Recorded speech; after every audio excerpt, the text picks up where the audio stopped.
What is up, guys? Welcome back to the Transparency. We're going to jump right into it.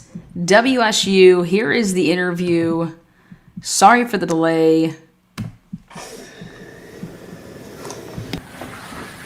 So as I said, I'm Detective O'Hara. I'm here with Detective Jake Schwecke. And would you state your name and spell it for us?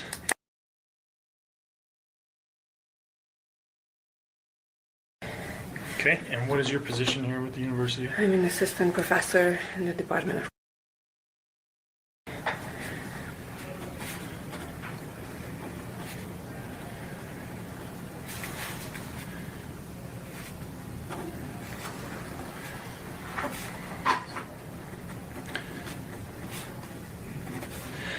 And we had in our notes that you had requested to talk to an investigator? Yes. Okay. Well, before we get into that, how long have you been working with the university? Okay. Not I think. I'm not sure how many years that means.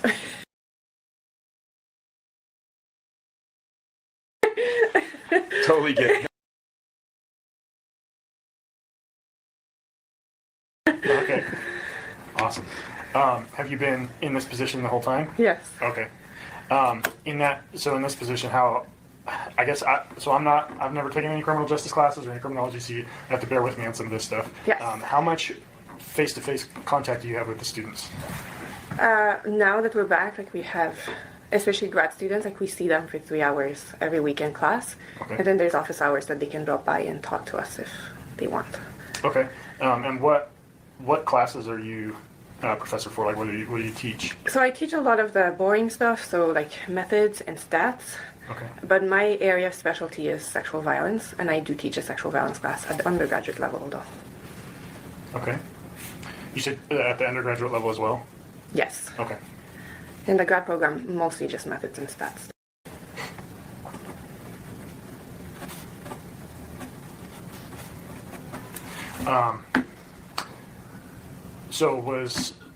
And I'm assuming you've followed the investigation. Well, you know that our suspect is Brian Kohberger. Yeah.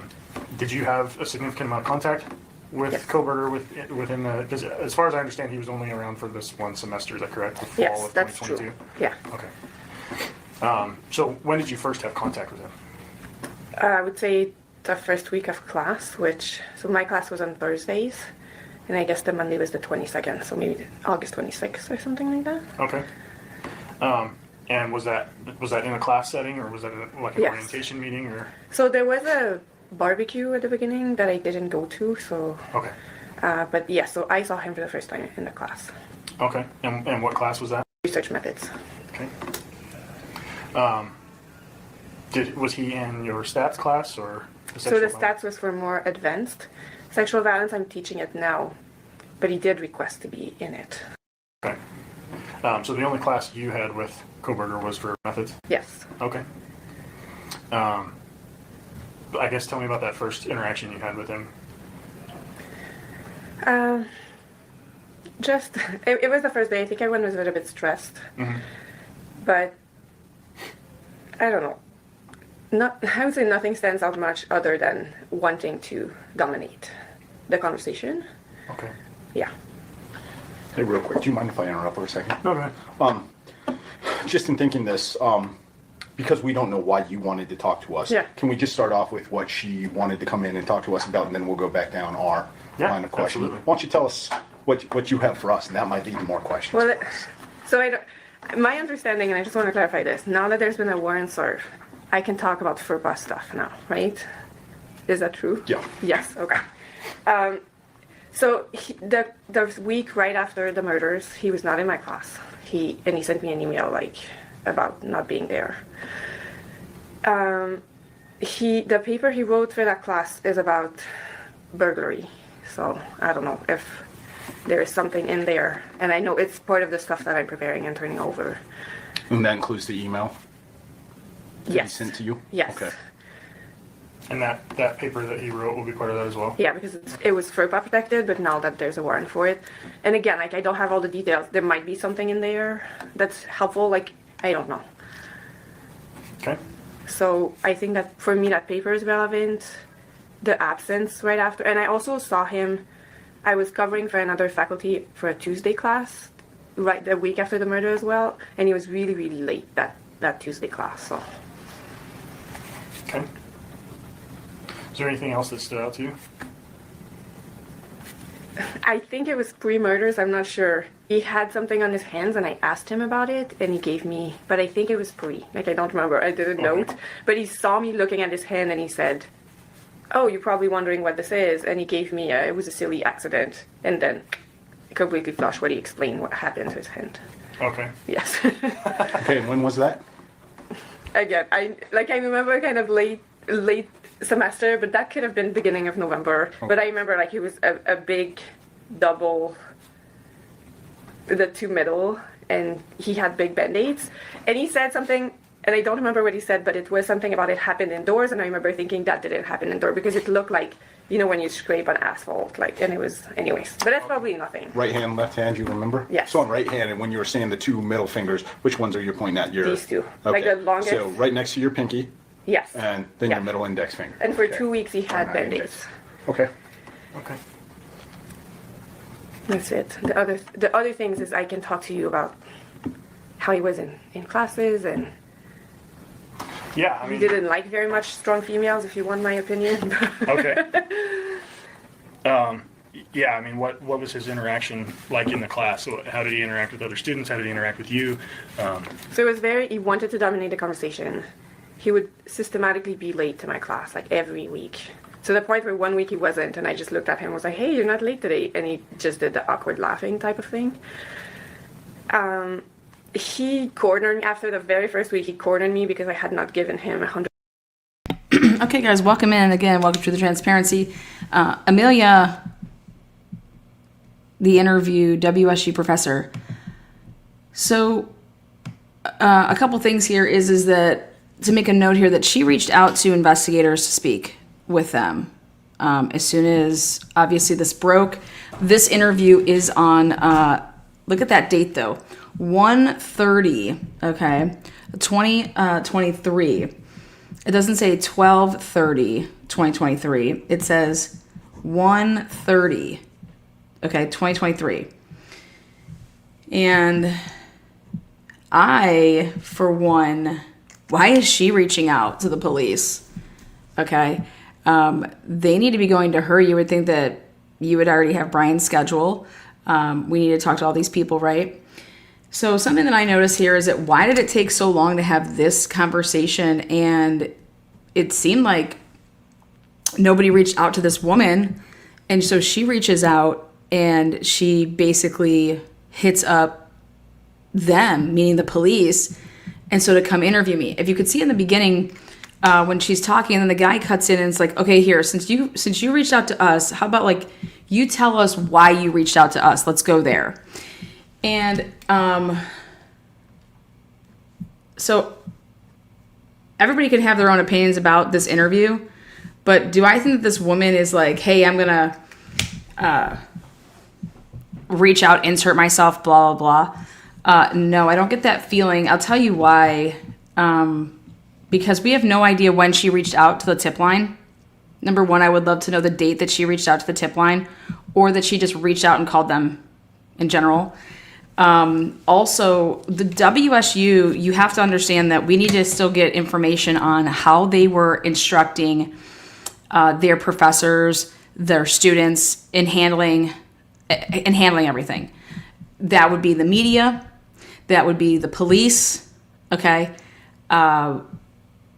So what's going to be important here is to listen to her opinion on her interactions with Brian once a week for 3 hours, and then what other people have said to her. And this whole time, I've been under the impression that it was a male professor that was like being asked to like, you know, walk out a female student.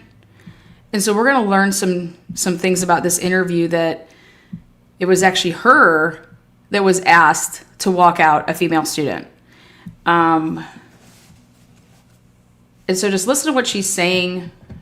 When you want to say she's lying or she's this or she's that, like, I personally think that you're jumping to conclusions with that. We don't have enough information to be making any statement like that.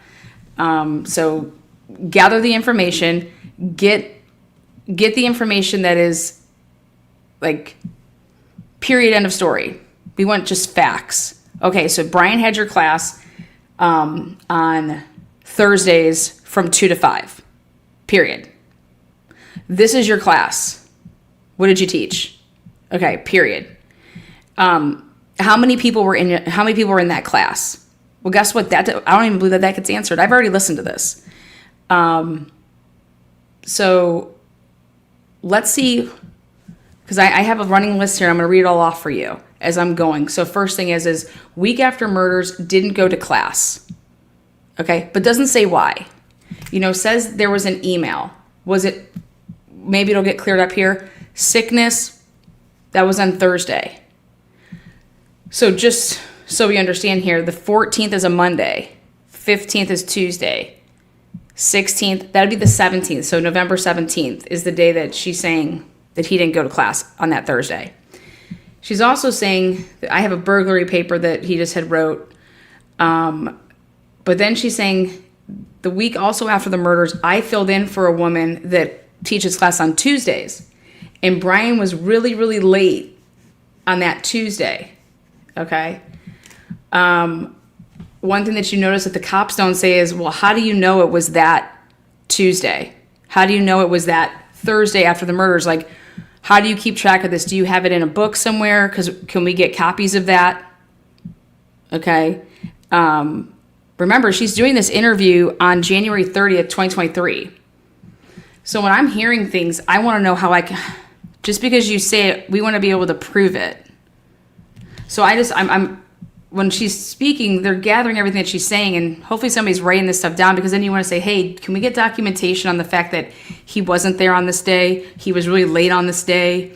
Her opinion, and then we get into this, that she's talking about his hand before the crimes, before the murders. He had, 2 big Band-Aids over something. Well, she doesn't know if it's the right or the left. She kind of says yes to the question of if it was the right or the left. She says yes. So it's on his hands. But, that's before the crimes. And she's like, I think that doesn't have anything to do with anything, right?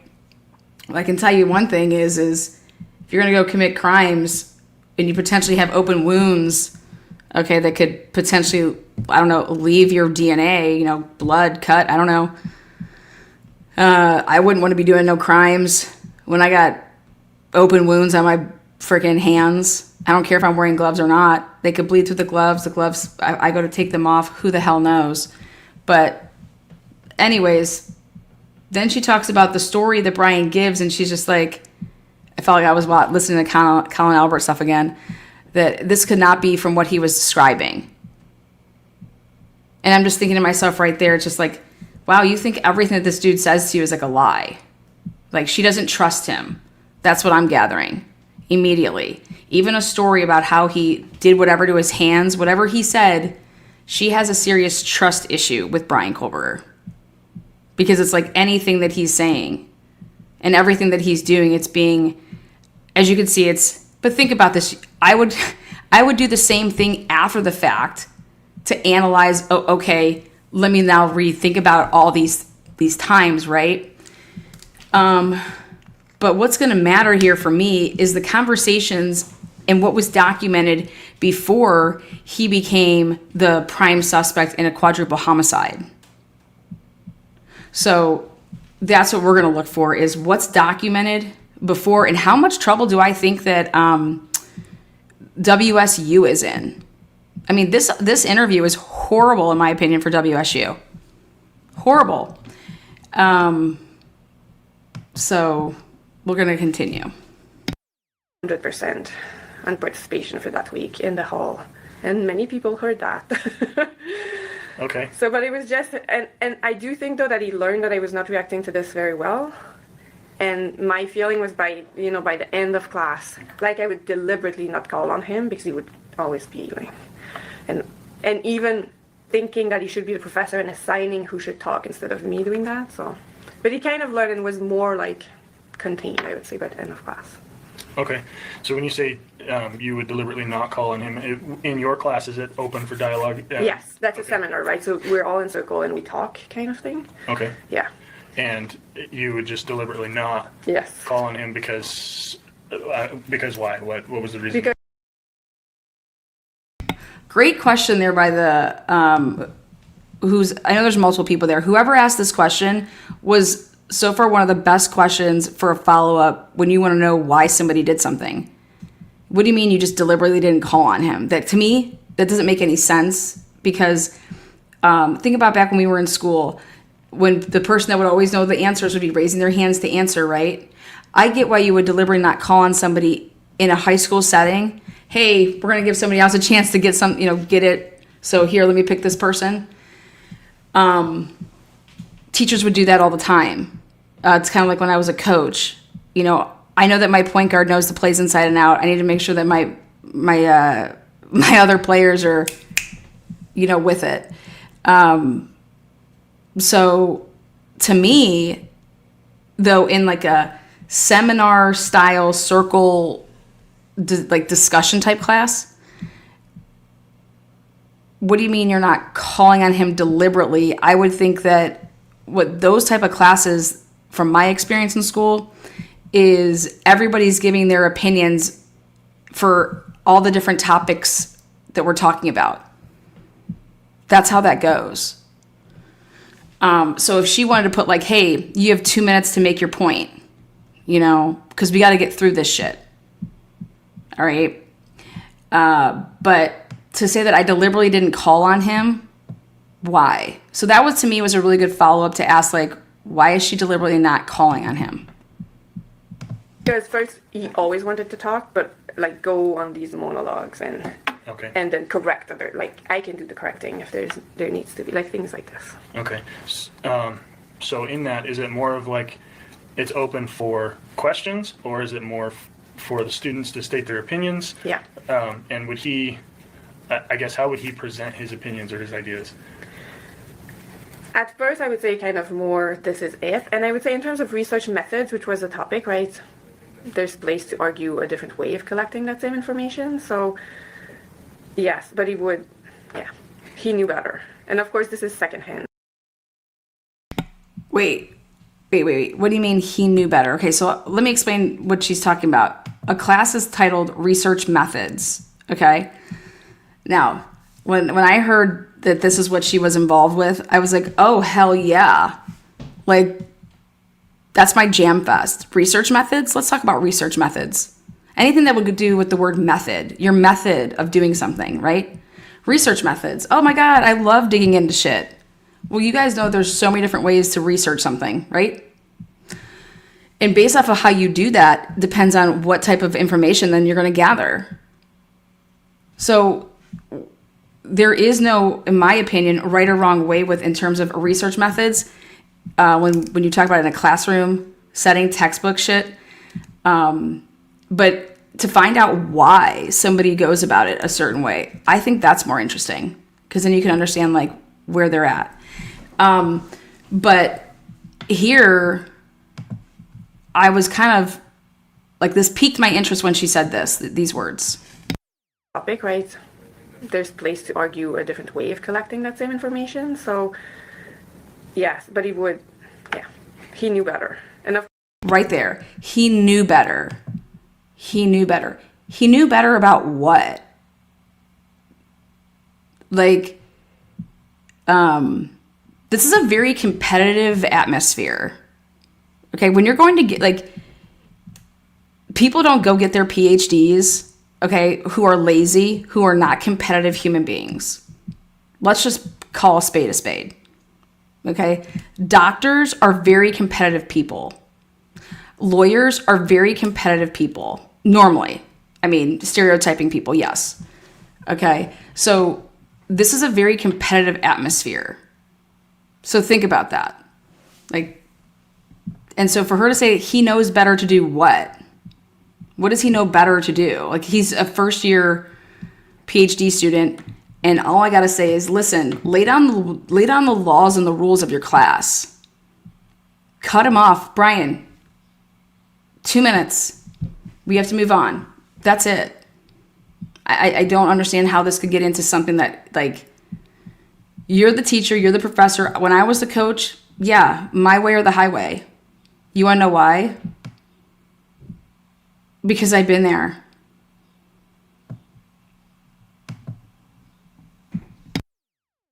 Of course, this is secondhand, but one of my students, well, obviously I'm not American and I have an accent, but one of my students texted me that because I'm a foreigner, he knew better, and he was telling that to other students. So would it be fair to say? Okay. So then I'm like, he knew better. Oh, you mean like he's telling other students that he knows more than the professor because she's a foreigner and I'm not. And so, like, I know better than she does. I know more than she does. I know.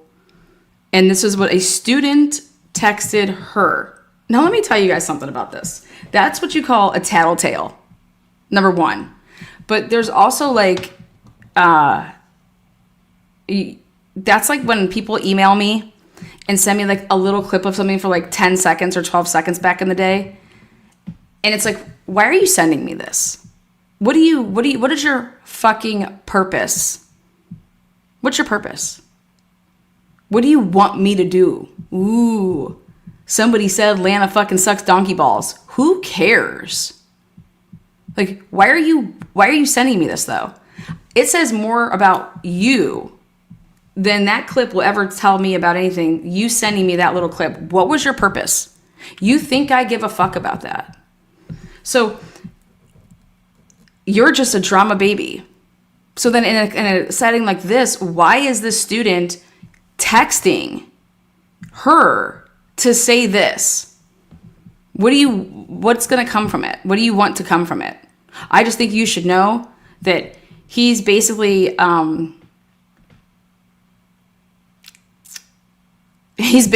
you a foreigner. You don't know shit. I just think that you should know that. It's odd. It's odd. I would immediately write down, okay, what's the name of that person? Because I want to know, I want to just talk to them. But why would I send that to her? That's obviously going to hurt her feelings, right? So just think about it in that terms. Hey, I'm going to send this to her. If you guys already have your type of, like, feelings about Brian, like, oh, here, let me just compound on it. Like, yeah, listen to what he said to me. He called you a foreigner and blah, blah, blah. Like, dude, isn't that going to hurt her feelings? It was about these feelings. That he would state his opinions as statements of fact rather than just Yes. his opinion of how things should be done? Yes. Okay. Did you ever notice any interactions between him and other students that would be unfavorable?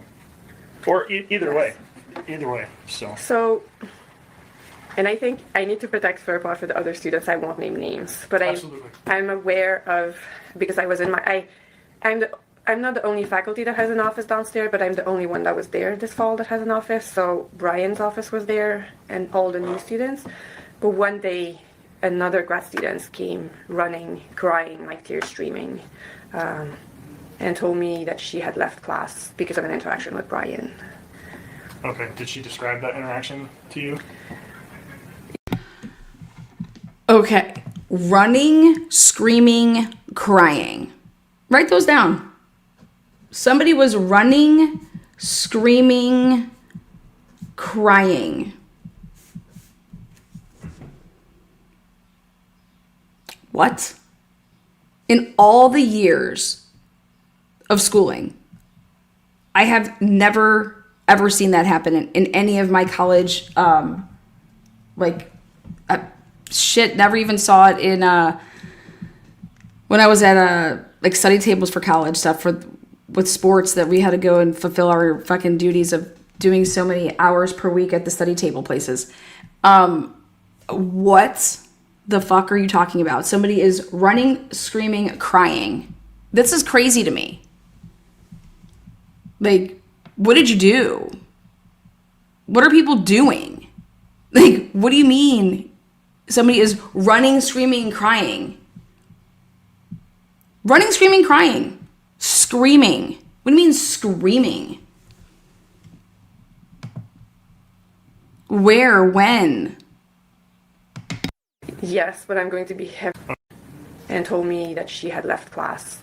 Called there, but I'm the only one that was there this fall that has an office. So Brian's office was there and all the new students. But one day, another grad student came running, crying, like tears streaming, and told me that she had left class because of an interaction with Brian. Okay. Did she describe that interaction to you? Yes, but I'm going to be heavily paraphrasing. Like something like he said something that was very sexist, I guess, and she called him out on mansplaining. Okay. And then he dug his heels and kept, Okay. to the point where she felt she needed to stand up and leave the room. Okay. Was he aggressive? She left class, and I'm going to paraphrase here, mansplaining. He just dug his heels in because it was something sexist. Is that what it was? Like, but she told him what's up though? I guess, and she called him out on mansplaining. Okay. And then he dug his heels and kept, Okay. to the point where she felt she needed to stand up and leave the room. Okay. Was he aggressive toward her then with that interaction? I don't know about that. You didn't actually see the interaction. No. This was her coming out of the room crying and came down to where your office was at. And You where saw her office was, but I saw her, like, so I just quickly checked in. And you said this was a graduate student of the Yes. criminal justice program? Yes. Okay. It's likely, I'm not going to ask you to name any names, but it is very likely that we've talked to her already because there's a vast number of the criminology and criminal justice grad students that we've talked to already. Yeah. So, If we're not getting the name, would you mind reaching out to this student and verifying she has been interviewed? And if she Yes. hasn't, we would definitely be interested in contacting her or having her contact us. Okay. And directly getting that information. Yes. and you're welcome to, the cell number that I texted you on, that's my work phone, you're welcome to give her that. Okay, right there. The cell phone number that I texted you on, you want to make a note of that because what needs to be asked for is all texting messages that are between this woman and this cop. Anybody that would be going through this is taking notes, and Ann Taylor would have asked for this woman's text messages with every single, like, with anybody, because he just said the number that I texted you on, just send blah, blah, or hit me up there. So I think there might be more in this little file here.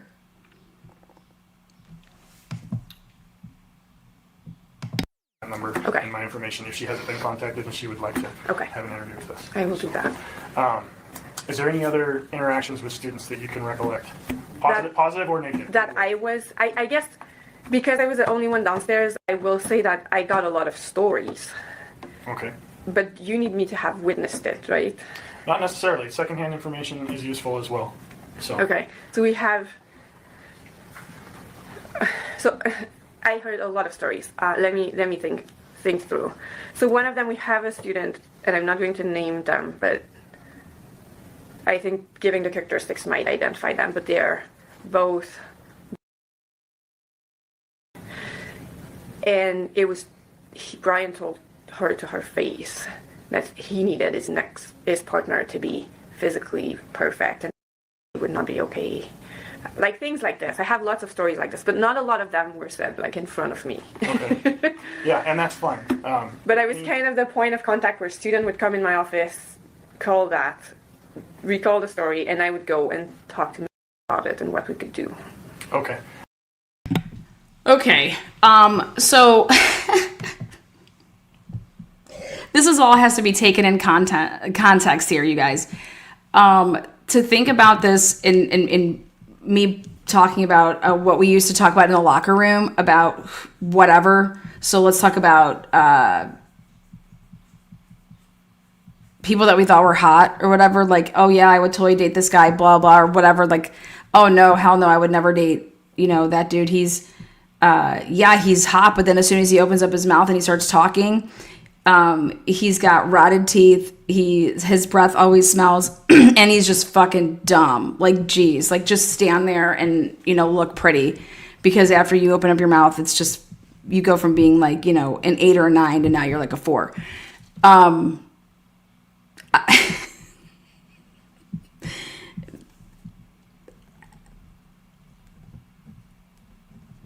I don't know what person out there is going to say the next person that I need to date needs to be a fucking 2. Okay, like, what do you... The next person my next partner is going to be perfect. I'd be like, why? Who the fuck have you been dating? Like, what do you mean? Your next person is going to be perfect. Well, what's perfect to you? You know what I mean? Like, that conversation would continue to go somewhere for me. And because I'd be like, oh, what's perfect to you, Jan? Like, I can't wait to hear this one, you know? But just to think that this is, wow. Yep. I mean, I don't know. I fucking A, man. I would think that people would be like, yeah, I want to be with fucking a dime. I'll settle for a nickel here though. Yeah. Like, there just has to be more to that. This doesn't make sense. I would expect people to say that. I wouldn't expect people to say, I'm going to go get my PhD, okay? And I'm going to be with a fucking 1. All right? Just like when I give my brother-in-law a hard time. Like, he's a fucking surgeon, man. He's actually fucking one of the best. And I fucking say to him all the time, I'm like, dude, like, because that's just their complex. Like, it could be about, hey, you had to make that fucking, that egg perfect, didn't you? Don't look at, no, look. And I'll just fuck with him because hey, he's a perfectionist. He's a fucking surgeon, precision, you know what I mean? And yeah. And like I said, anything that you can remember, even if it is secondhand, you just heard it. Okay. That all helps us because it kind of helps corroborate other stories that we've already heard or potentially new leads that we need to follow up on. So, whatever you can remember, and again, like I said, positive or negative, if there's anything either way that really stood out to you, that's all helpful information for us. One of my students had a positive interaction, and and he said something to her, oh, I could never understand like what your experience is like. That's literally the one positive story I heard. Okay. So out of all of the stories that you recollect, there's only one positive that you remember? Had a positive interaction, and and he said something to her, oh, I could never understand like what your experience is like. That's literally the one positive story I heard. Okay. So that would fall under what? Compassion? Is that what you're saying? Like, if someone's saying like, oh, I can't imagine what that's like they have feeling of compassion for that person. Like, again, if I'm the interviewer, I'm not understanding what she means by this. It's a positive interaction because he said, I can't imagine, like, what? What's the positive out of it? Like, I need you to explain that more. What was the positive experience? Oh, I felt like Brian was actually being, compassionate for what I went through when I, blah, blah, blah. Oh, okay. Really? Well, you do know that empathy and people that are compassionate, you'd want to ask a lot more questions about that, because that's going into a territory that Brian shouldn't be in that category of having empathy and compassion if he's a sociopathic, psychopathic killer. I'm just saying. If we want to break it down, I would want to know more about that. And then she's just like, but then also just like, hey, this just this one time. It's only once. Okay. One time that you've heard of, right? Not just one time that you've been told about. Okay. Okay. So out of all of the stories that you recollect, there's only one positive that you remember. Were there any positive interactions that you had with him personally? So I think Brian's research interests were very, very much aligned with mine. And I will say we've had lots of conversation about that. So, he kept saying that he wanted to study emotions and decision makings. Like, I've done that research, but for sex offenders. So I don't want to say it was positive, but it was regular, collegial, professor. Okay, what she's meaning to say here is that it's normal. Like, my research and what I was interested in researching, okay, it aligned with what his interests were. Okay, so that's like we had the same interest of what we wanted to research. And she says exactly like this: research interest aligns. Okay, that are what I like to research and what he liked to research, we aligned. So basically, you're talking about your field of study.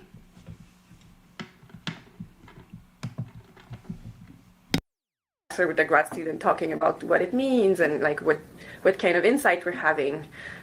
So I had a lot of it, and he read like a lot of my research.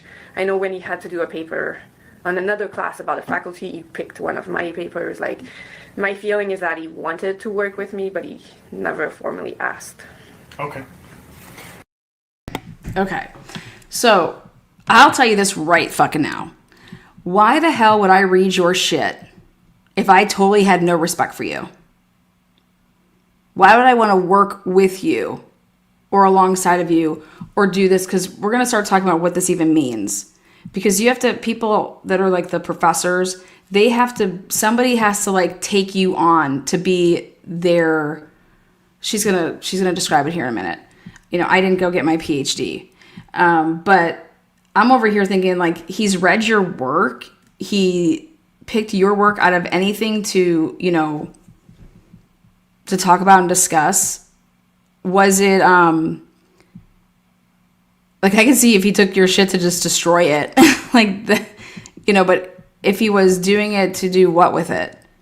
Like, was he praising it? Why did he pick your shit? And she says right here, like, I feel like he wanted to like work with me, right? He wanted me to. On another class about a faculty, he picked one of my papers. Like, my feeling is that he wanted to work with me, but he never formally asked. Okay. Right there, that officer should have said, what do you mean he wanted to work with you? Because you need to get that explained, because I know for a fact you don't even know what that means. It has something to do with this PhD program, okay? And somebody has to basically sponsor you, because that's where we're going to get going here. But these guys, I don't understand what they don't get. You have to ask the questions so you know what the fuck she's talking about.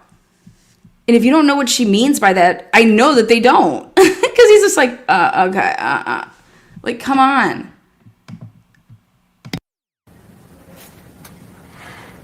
Well, can you recall any of the other stories that you heard of students in your, that you overheard in your office, or students that came to you directly that wanted to share an interaction with you?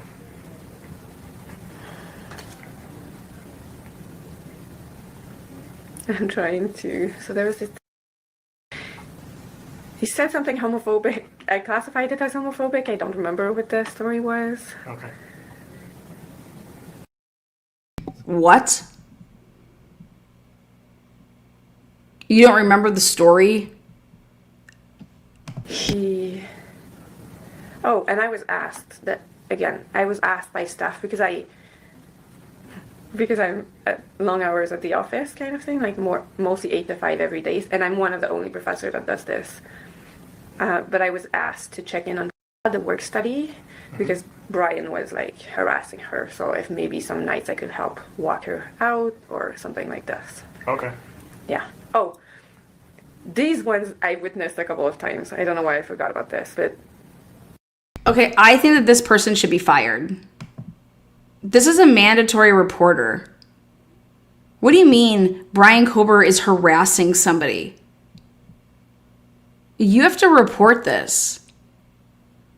What do you mean your student is asking you because you're there from 8 to 5 every day? Okay, 8 to 5. Like, I thought you'd be there like way later if somebody needs to be walked somewhere. But there was issues in the work study, and Brian Kohberger was harassing this girl. And what the fuck? Like, you're the dream come true for the families to testify in this lawsuit, lady. Like, you will be testifying in this lawsuit if it goes that far. But that's like me being a coach in high school and one of my players coming to me and telling me something and me not reporting that to my athletic director. Like, what the fuck are you doing? What? It doesn't matter if the girl does whatever. You have to do something. I would never tell my player, hey, you need to go tell your homeroom teacher this, or hey, you need to go do. I could say that, but I would be letting them know, like, hey, I have no choice but to report this. You know, X, Y, and Z, and I would be explaining. And then I would say, if you want me to, I will go with you to do X, Y, and Z. I will talk to, I don't just leave my players high and dry. Like, this is crazy to me. This is crazy to me.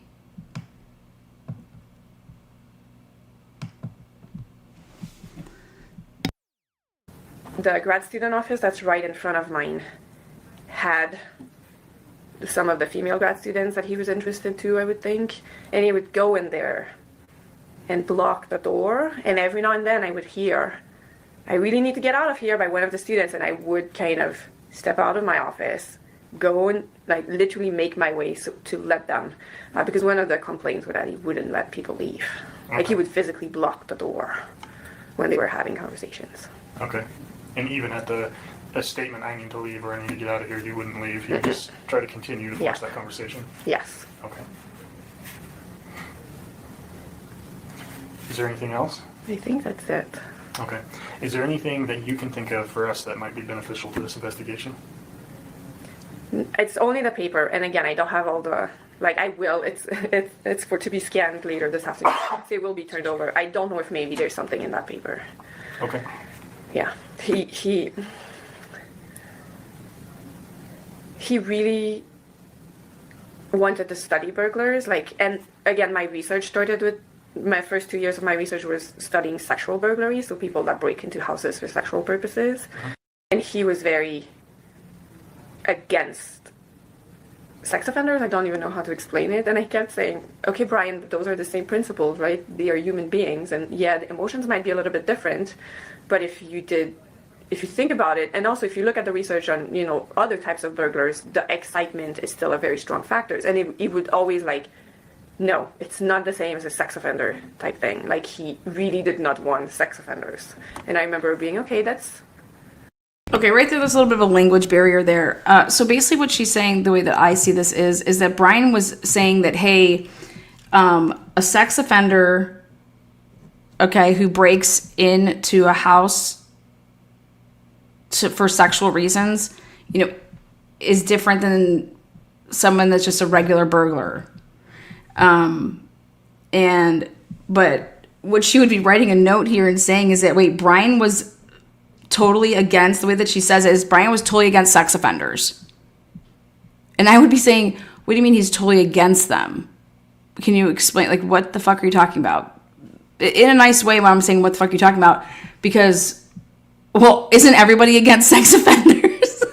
I'm against sex offenders, you're against sex, we're all against sex offenders, right? But what does that mean, though? What do you mean by that? And I think what she's just trying to say is that she's breaking down why somebody is a sex offender. This is what you're getting out of it. Boom, boom, boom, boom, boom. And then if you're going into a home, to burglarize it, she's basically saying excitement falls under both of those categories. Like, the sex offender gets excited and somebody that's burglarizing a home is excited. And I'm like, so you're talking about a high here? And then people out there are going to say, well, the reason that he's saying that a burglar and a sex offender aren't the same is because he's a burglar and he's not a sex offender. So he's over here arguing so hard, against it. And I'm just like thinking, though,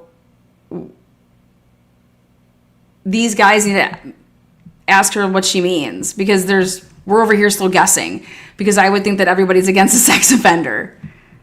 So Brian is so against a sex offender. Like, that's what she said. Think about it, and also if you look at the research, sexual burglary, so people that break in,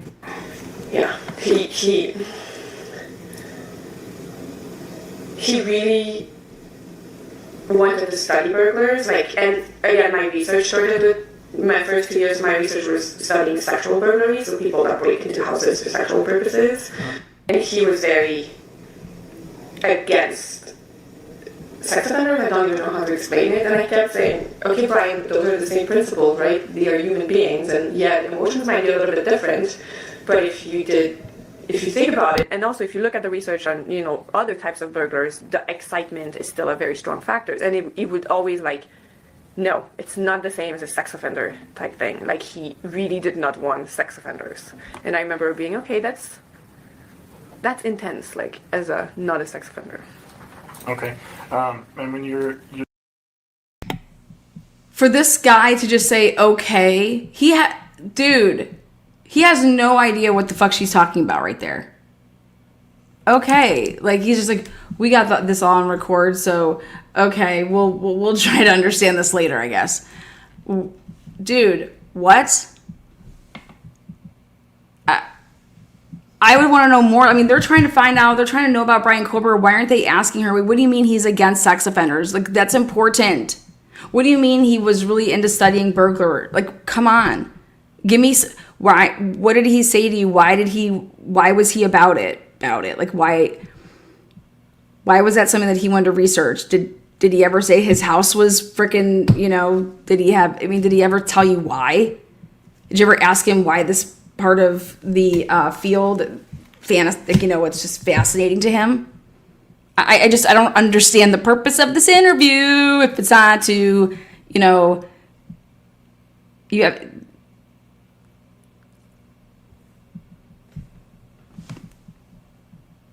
You're saying he was against sex offenders. What do you mean by that? He was, I mean, like, academically, he was... Woo! Yes, he did it! Yes!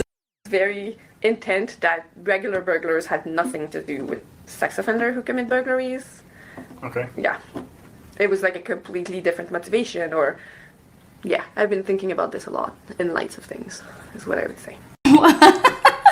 I would tend to agree with Brian there.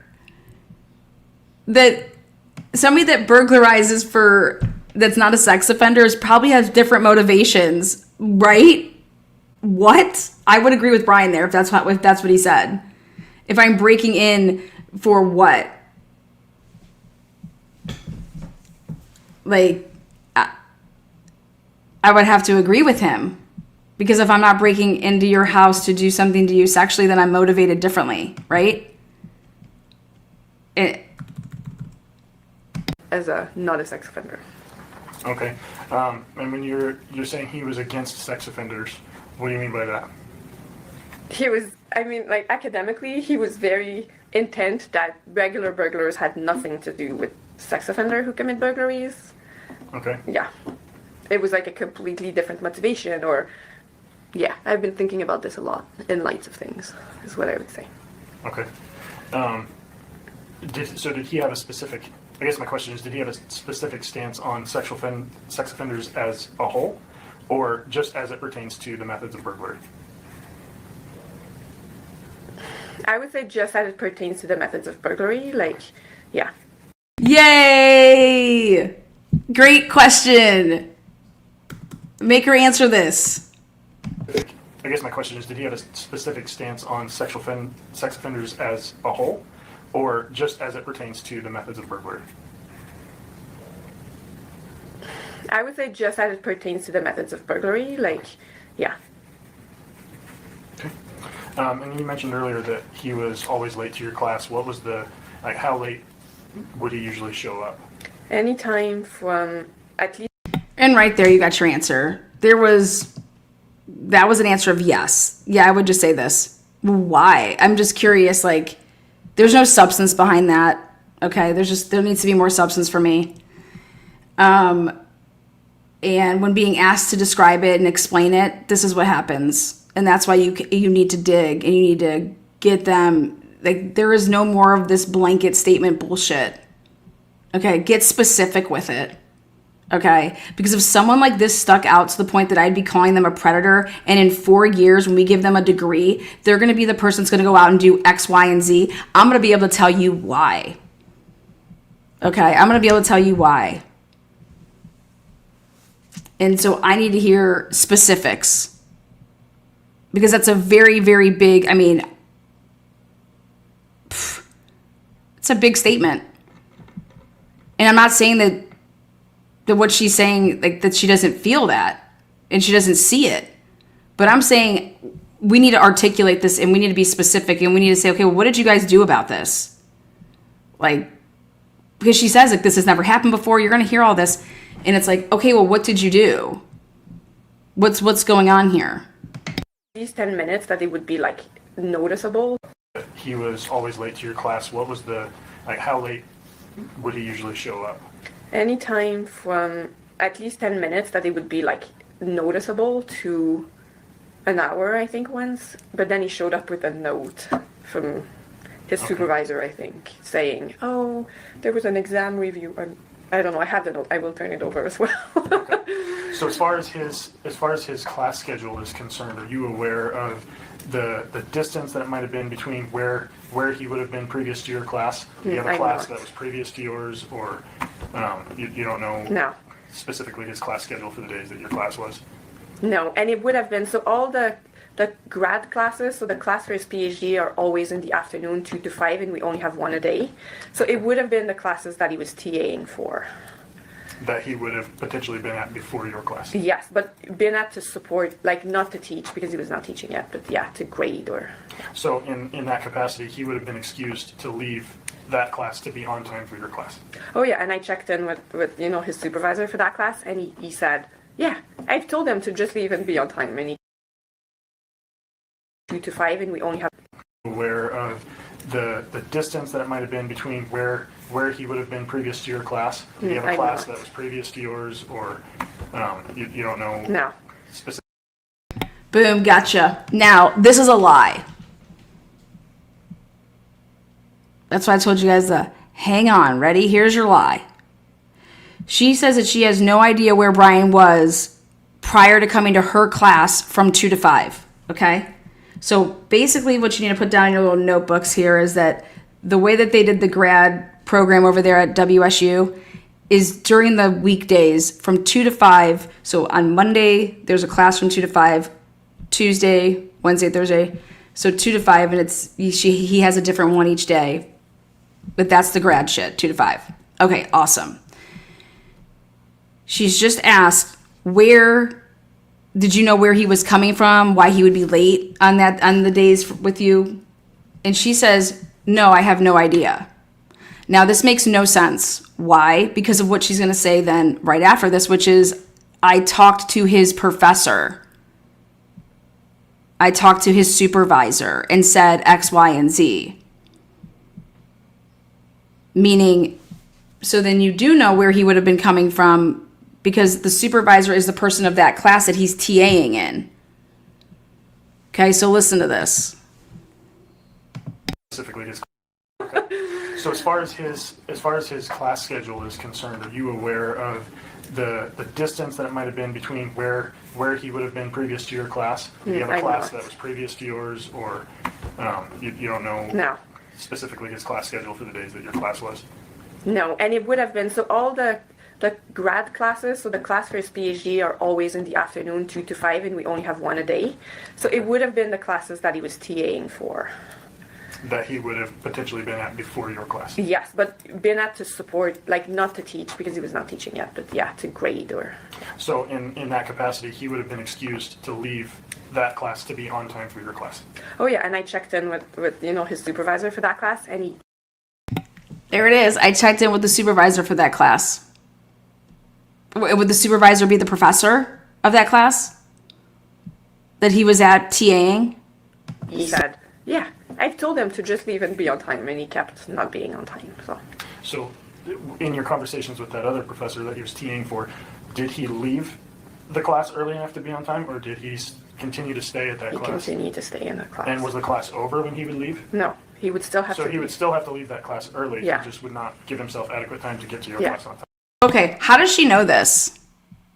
How does she know this? He could have actually just left, went and got, I don't know, coffee, dilly-dallied around, did whatever the fuck he wanted to do, and still was showing up late to her class. How do you, like, you would have to have serious conversations with this person that's the professor of his class, okay? Because I love that this person just wrote, not if she called the supervisor on the phone. What? She would know what class it is. How would she know what supervisor to call? And when we're talking supervisor, I'm telling you, we're talking about the professor, okay? And this is all, in my opinion, that we just asked you what class, like, do you know where he was coming from? How far was it? Maybe he has to go across campus and he's always, hustling, bustling from one to the other. Well, no, actually what we find out is that the classes actually run way over that he's actually TAing for, but he just needs to know. So all of the kids need to do that then?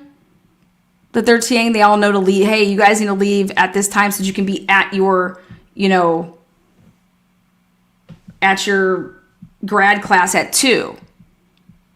Because why aren't you, if you don't have an attendance policy for your grades, well, I don't give a fuck. I'll show up whenever the fuck I want. If your attendance, though, goes into my grades, then guess what? I have no choice but to show up and be on time, right? So what was her attendance policy? That's what I want to know. Why wouldn't you just be docking the shit out of him? Right?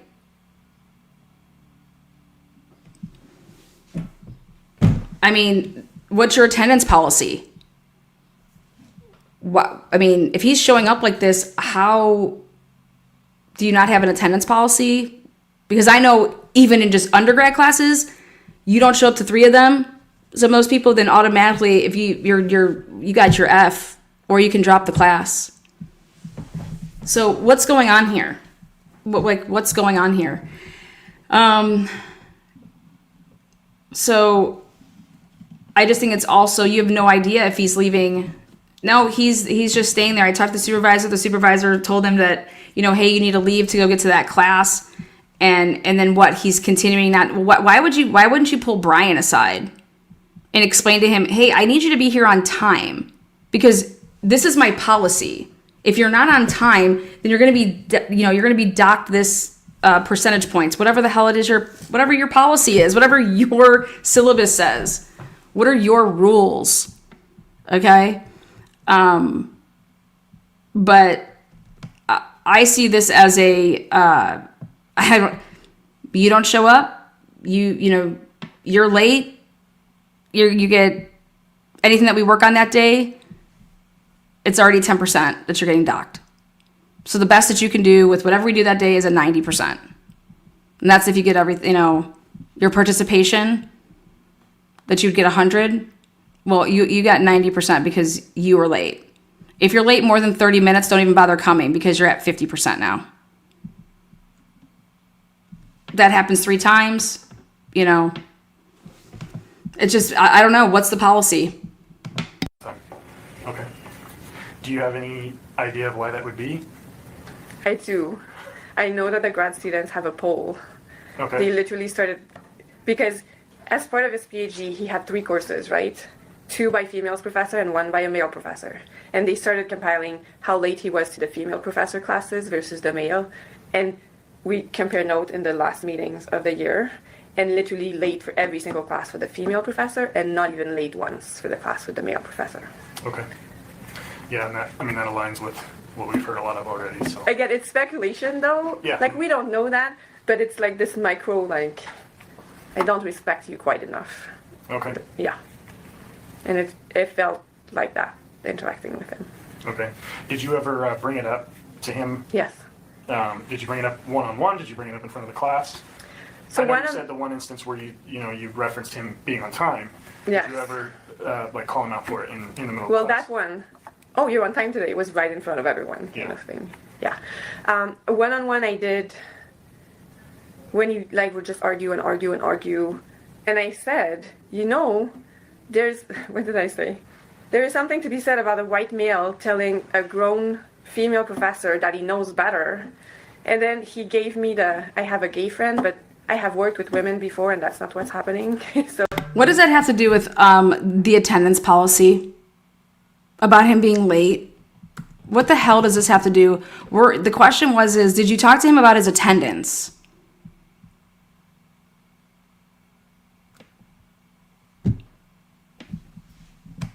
being on time, Yes. did you ever like call him out for it in the middle Well, of class? that one, oh, you're on time today. It was right in front of everyone, kind Yeah. of thing. Yeah.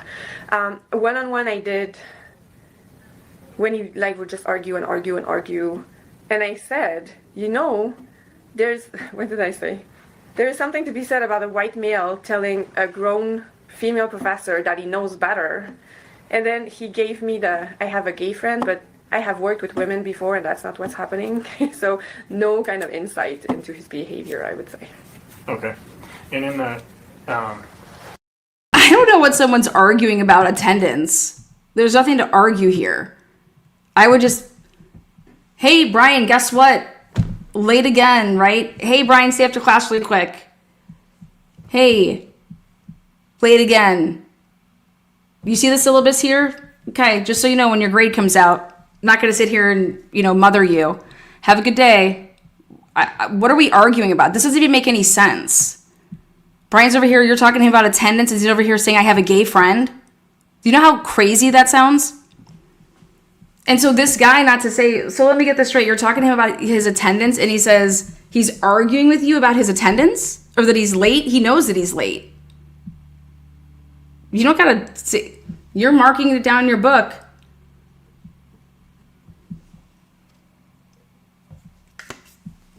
I can't possibly imagine that there's an argument to be had about attendance, and then it leads to him saying that he has a gay friend, and what the fuck that even means.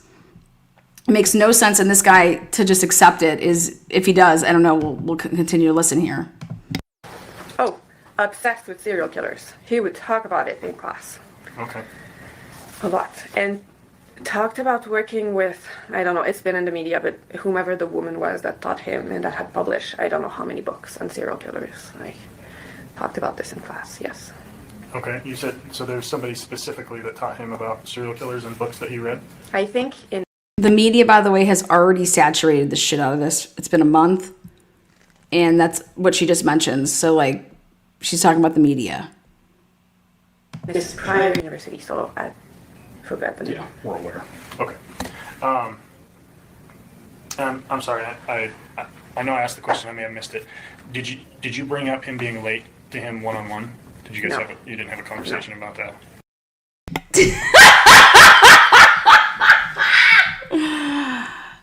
I'm sorry, I didn't get that. Did you say that you met with him one-on-one and talked about his attendance? No, I'd never talked to him about that. Do you have it documented anywhere? This is what... Come on, these people are criminal justice people. What do you think how does law work? They're also professors. It's all about covering your own ass. Okay, so you did, other than the comment about him being on time, you never confronted him about being late to your classes? No. Okay. Because at some level, I'm going to be honest, class was just easier when he was not in there. Woohoo! What? You never confronted this man about coming in late to your class, but yet you guys have a running poll? Well, here, let's have a game of stats and probability. Okay, let's do a stats class here for you. You said that he has 3 classes total, 2 of which are run by females, 1 of which is run by a male. So the probability then of him, because he's just a late fucking ass all the time, is because there's 2 classes that are run by females, he's going to be late to way more female classes than males because of the simple fact that it's a 2-to-1 ratio. Okay?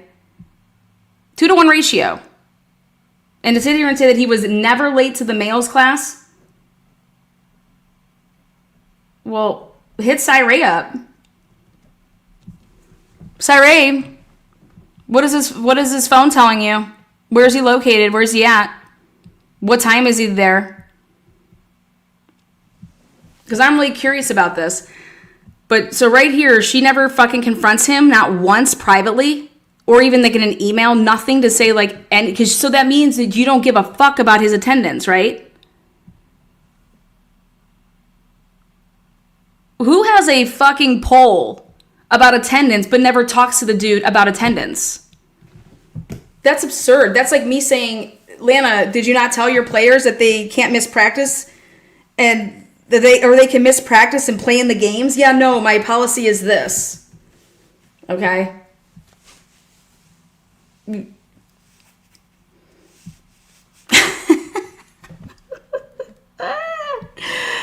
This is wild. Wild shit right there. You never talked to him about his attendance. Wild to me. Conversation about that. Okay, so you did, other than the comment about him being on time, you never confronted him about being late to your classes? No. Okay. Because at some level, I'm going to be honest, class was just easier when he was not in there. Okay. But you know, the week after the murders, the week that he missed, at the end of class, I think 3 female grad students came to me and said, "Oh my God, class was so much better today. Like, just easier to navigate," kind of thing. So it was like a palpable.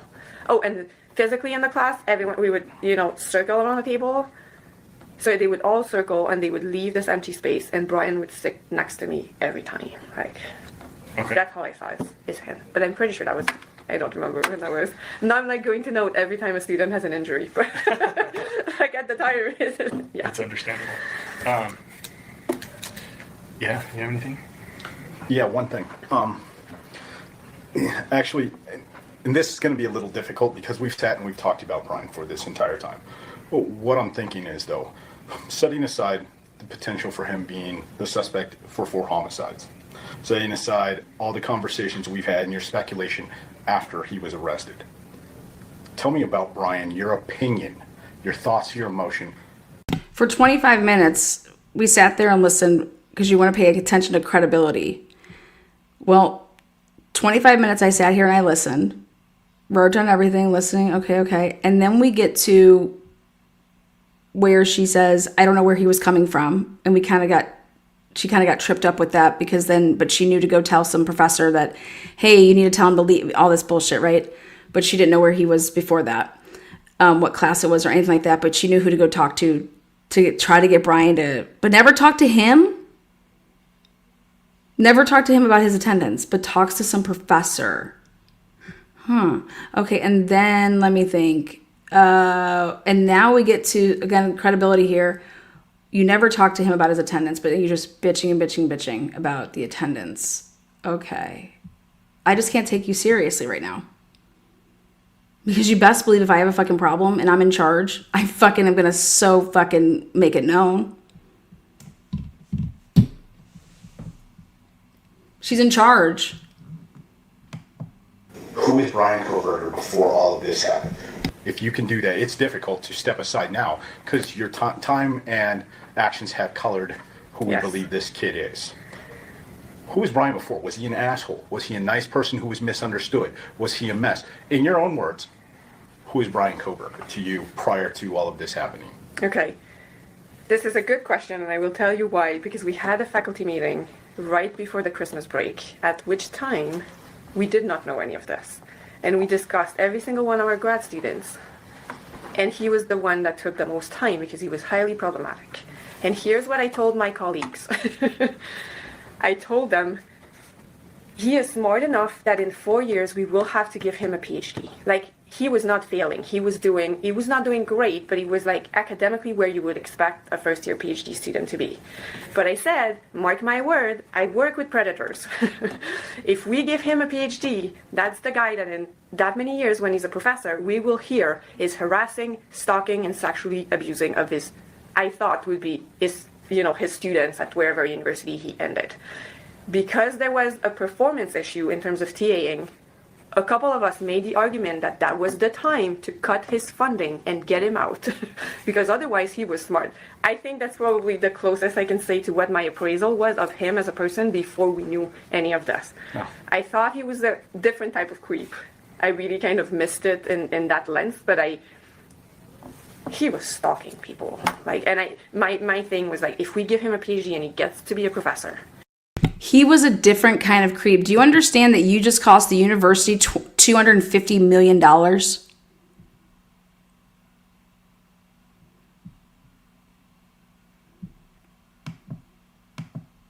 They never thought in a million thousand years that that Steve Gonsalves would sue WSU. Are you hearing this shit? A different kind of creep. What kind of a creep? What's a different kind of a creep? Like that he wasn't what? A killer? I never thought he would be a killer. I just thought he was creepy. Right?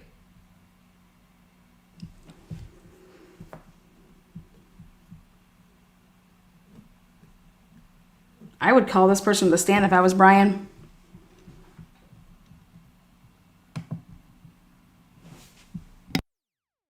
Can you imagine what being a student of him would look like? Like, Professors hold a lot of power over their students because you're Clearly not really. She doesn't care that he doesn't come to class. She didn't do anything about it. She didn't even talk to him about his attendance. She just, in front of the class, said, "Oh, nice for you to show up on time today."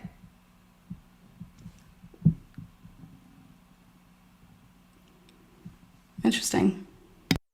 controlling their future, the future Exactly. outcome of where they can and cannot go. Yeah. Some people abuse power. Some people treat it like it's supposed to be treated. Very interesting. Okay, I know that's not a lot long term. That's exactly what I wanted to know. What if you had the view ahead of time and what your view was separated out from this incident? Did you guys write all this stuff up, your reviews that you do right before the end of the school year or before you leave for Christmas break? Who documented all this? Who was in this meeting? You talked about all the grad students, right? What do you do? And then when you talk about this performance issue, how did you know that he had a performance issue? How were you made aware of that? What's this performance issue that you're talking about? So I mistakenly, and I did say in that meeting, because I was a logical choice for him to work with me because, again, of the closeness and research interest, and I said that I would not chair his dissertation. And if that meant, because that's, and we talked about this as a backup solution for kicking him out, because we were cutting his funding, right? And what that meant were he would not be paid for it anymore, but he could. Okay, she's under the impression that they were cutting his funding. I want to know, like, you need to ask questions about that.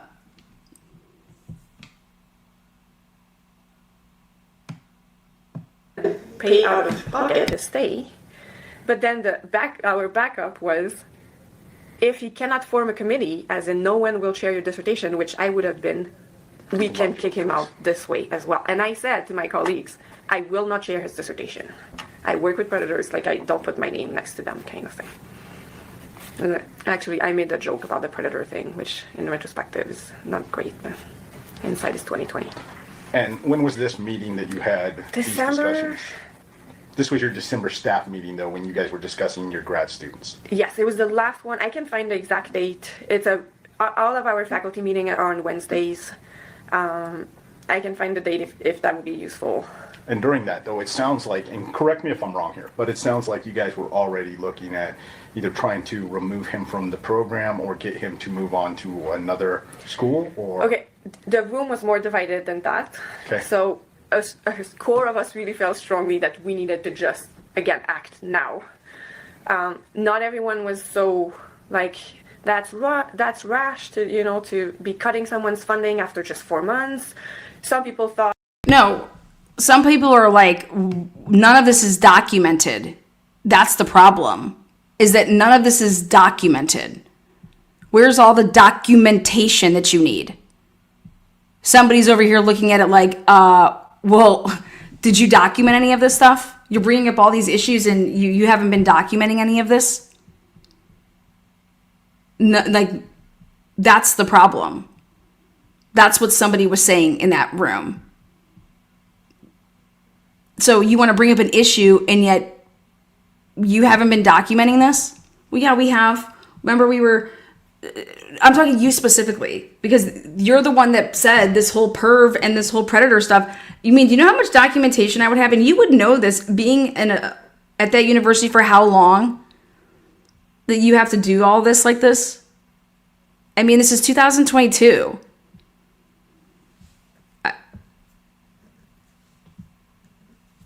I don't know. I cannot imagine me thinking that this person is going to prey on people as a professor. And basically, I think he is a predator now. He's a creep. And for me to have those feelings and to say the words that he's stalking people. He's what? You just went from, You went from attendance to that he's stalking people. But wait, I would have been like, hold up, wait a second, stalking. And I think they get to it here, but that's just like, why aren't you doing anything about this? Why aren't you reporting this? The stalking behavior was not quite enough. They wanted more. So another colleague say, oh, but poor Brian, he seems to have a self-esteem issue, which really pissed me off because so what? Like, okay, you have a self-esteem issue, that's on you to fix, but yeah. How common is that to be discussing pulling funding for? That has never happened before. Okay, so this was unique. Yep. You've been there, what? But that has never occurred during. Okay, so let me tell you something. If it's unique and it's never occurred, then you'd be asking questions. Hey, how do we go about this?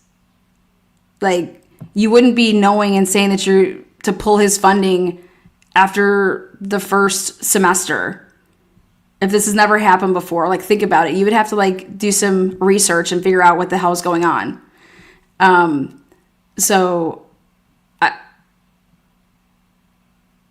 This has never happened before.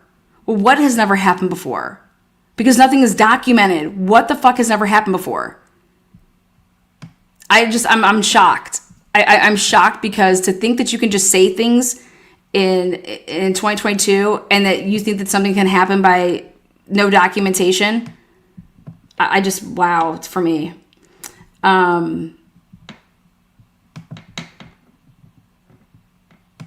During your time here at the school. I have seen someone else get their, their funding pulled, but that's literally because they stopped showing up to class. So, and it was much later. Like, it was not 4 months in. So It's never been an active discussion to pull someone's funding or talk about if they cannot get their committee for their dissertation, they'll have to do something else. Yeah. Okay.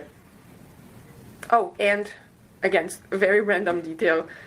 The night before, because we had a potluck for Christmas, and I was late picking up my gift, so I was to Safeway late the night before that party, and I saw Brian there in the parking lot, and he was so lost in thought that I had to wave at him for literally 2 minutes, and then I was like, okay, I don't think it's him. And Okay, this had me dead. Let me tell you guys something.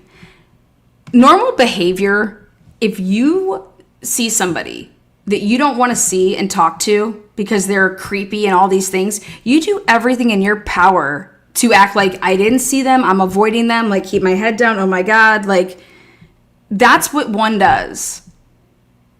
When you don't want to talk to somebody, they're creepy, you want to avoid them. So you act like you don't see them. Like, that's textbook 101 what you would do. What you do not do to somebody that you, I don't know, think that they're a predator, creepy, motherfucking weirdo, okay? You wouldn't go for 2 minutes until they can see you. And at some point he saw me and and the next day he came and apologized, but he was very, very much deep in thought. He came and apologized to you? Wait, didn't you guys all go to the potluck together? He didn't go to the potluck? It wasn't like a thing like that? Was it a faculty potluck? Wait, but then he came and apologized to you? Wait, but when? Because I thought this was the last day. Hold on. Their committee for their dissertation, they'll have to do something else. Yeah. Okay. Oh, and again, very random detail. The night before, because we had a potluck for Christmas, and I was late picking up my gift, so I was to Safeway late the night before that party, and I saw Brian there in the parking lot, and he was so lost in thought that I had to wave at him for literally 2 minutes, and then I was like, okay, I don't think it's him. And at some point he saw me and and the next day he came and apologized, but he was very, very much deep in thought. He was like, was that you, like the day after? And I was like, yes, that was me. So he came and apologized to you. Why?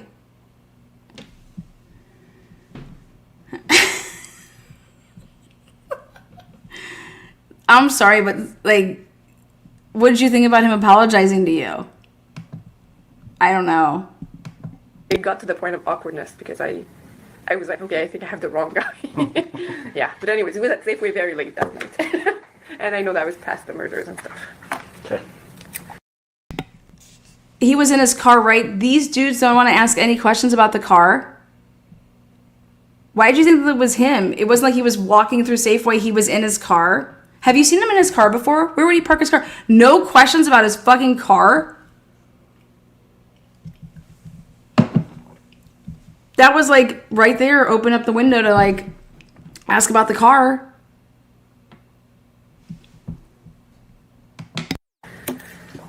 Solid. Brian there in the parking lot, and he was so lost in thought that I had to wave at him for literally 2 minutes, and then I was like, okay, I don't think it's him. And at some point he saw me and just like, and the next day he came and apologized, but he was very, very much deep in thought. He was like, was that you, like the day after? And I was like, yes, that was me. And it got to the point of awkwardness because I was like, okay, I think I have the wrong guy. Yeah, but anyways, it was at Safeway very late that night. And I know that was past the murders and stuff. Okay. Solid. Yeah, if you don't have anything else for us, I think Okay. that pretty well answers our questions. Okay. Well, thank you Yeah, so thanks much a lot. for your time. Really appreciate And Oh. all of these have been insightful for this. It's definitely been a unique case for this area. We don't see this around often, thank goodness. However, we might want. What do you mean for this area? We don't see 4 college kids getting killed anywhere like this. Not just this area. Fuck. Is that Yeah, the we- FERPA? Did they come to you in a professional? Yeah, boy, I'm gonna struggle. How's this? Would you reach out to this grad student? Are they grad? Okay, I'm assuming the one that came out crying. If you could reach out to that individual and ask them, have they interviewed and looking into her house? She has interviewed. Individual and ask them, have they interviewed and especially in the context, was that relayed to them that someone had broken into her house? She has interviewed. Just ask her the question, if someone did you relay that during the interview? Okay. We would be interested, extremely interested. And in something like that. I remember telling her, I think you need to report this because it was so weird what was stolen that it seemed like to me. Right. And I'm, again, might be pure speculation. I have no indication that he did. And I don't want to stereotype and stuff. We're on college campus. There's a lot of people Yeah. that come to college campuses specifically for criminal activities like such, or they find an opportunity and they jump. I know. Yes. There's a million reasons. However, we don't know those reasons for certain, and everything needs to be looked into. Okay. That would be of interest. Okay. And I apologize, I had already shut the recorder off, but you said that a female student came to you and reported, and this was September, October. Okay. That would be of interest. Okay. And I apologize, I had already shut the recorder off, but you said that a female student came to you and reported, and this was September, October timeframe, Yeah. that somebody had broken in and stolen some intimate items. September. Okay. That would be of interest. Okay. And I apologize, I had already shut the recorder off, but you said that a female student came to you. Does he say, I apologize, I've already shut the recorder off? Does he say that? We don't know those reasons for certain, and everything needs to be looked into. Okay. That would be of interest. Okay. And I apologize, I had already shut the recorder off, but you said that a female student came to you and reported, and this was September, October timeframe, Yeah. that somebody had broken in and stolen some intimate items. Yes. Okay. And that she was very scared. And Rightfully so. yeah. And are you aware, did she report this? I did not. I remember telling her, I really think you need it needs to be at least on the police radar. Because there's a theory with escalation, specifically with fetish burglaries, right? But yeah, I don't know that she did. Okay. Did she share with you what was taken? I remember. Her panties. But I'm not, again, like, Okay. it's not super clear in my head. Okay. Yeah. Oh, for fuck's sake. Okay, so he lies to her, basically, and says, I've shut this off. And then she pulls a Dylan here. It's just not super clear in my brain. There's a lot of people that come to college campuses specifically for criminal activities like such, or that we don't know the reasons for certain. And I apologize for the recorder off, but you said that a female. I apologize. I've already shut the recorder off. Wow. Wow. Damn. Wow. I've already shut the recorder off. The fuck you did. Holy shit. Okay. Anyways, just a wild ending to that interview. Yeah. They got documentation problems. This, I don't think that this woman documented anything about Brian's absences either, or attendance, unless Brian made some type of note of it, meaning he provided her with a note or he emailed her or whatever.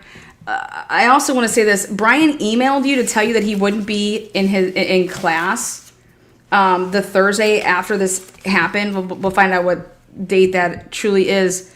But that's somebody that actually has respect for you. Why are they emailing me to tell me this? You know? Anyways.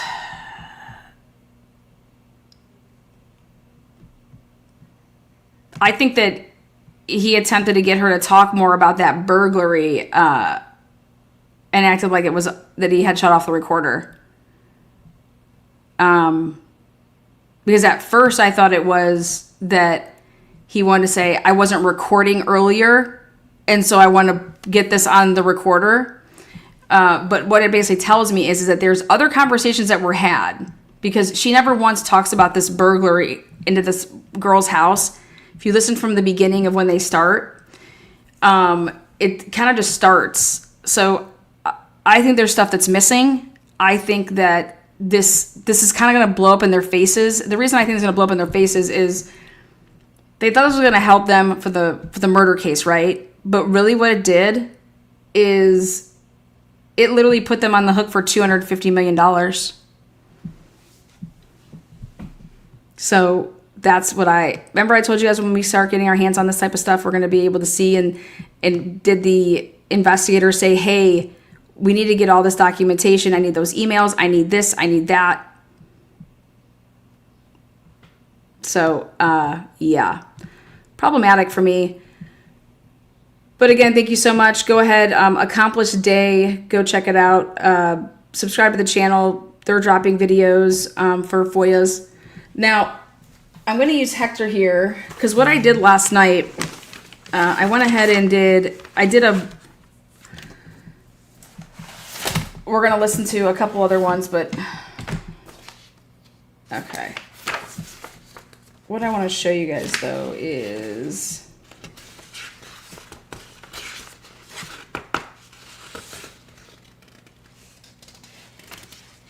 okay. Well, I guess we can come back to this, but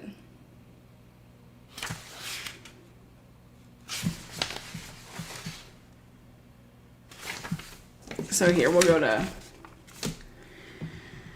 for fuck's sake. There's part of the interview that I want you guys to hear that is the girl that was with hold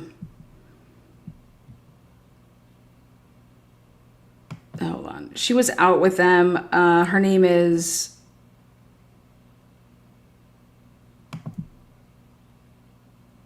AM, but let me go like this.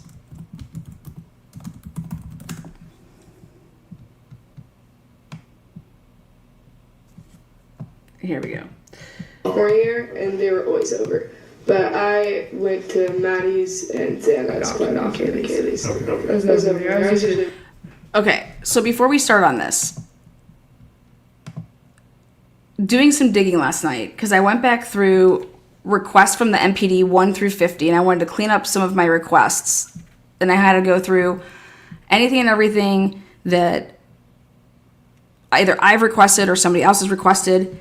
And I want to let you guys know about, out of this 1 through 50, because I'm going to do 51 through 100. So out of the first 50 reports, you got to go to supplemental report 9. Aaron Morris talks about there's a canine dog that comes to the house on 11/14. All right, it's not their own dog. It's a different dog. Has anybody been able to see anything to do with a report from that canine dog that comes out from supplemental 9? Does anybody know about that? Next, supplemental 12. The blood at the whites. Does anybody know if this was a tip? Okay. What I mean by that is all of those people walked past the Whites' apartments multiple times on the 13th, 14th. The 15th is when they go and take, the pictures. My question is at supplemental 12, I'm going to ask for anything that has to do with the tips for the blood at the Whites.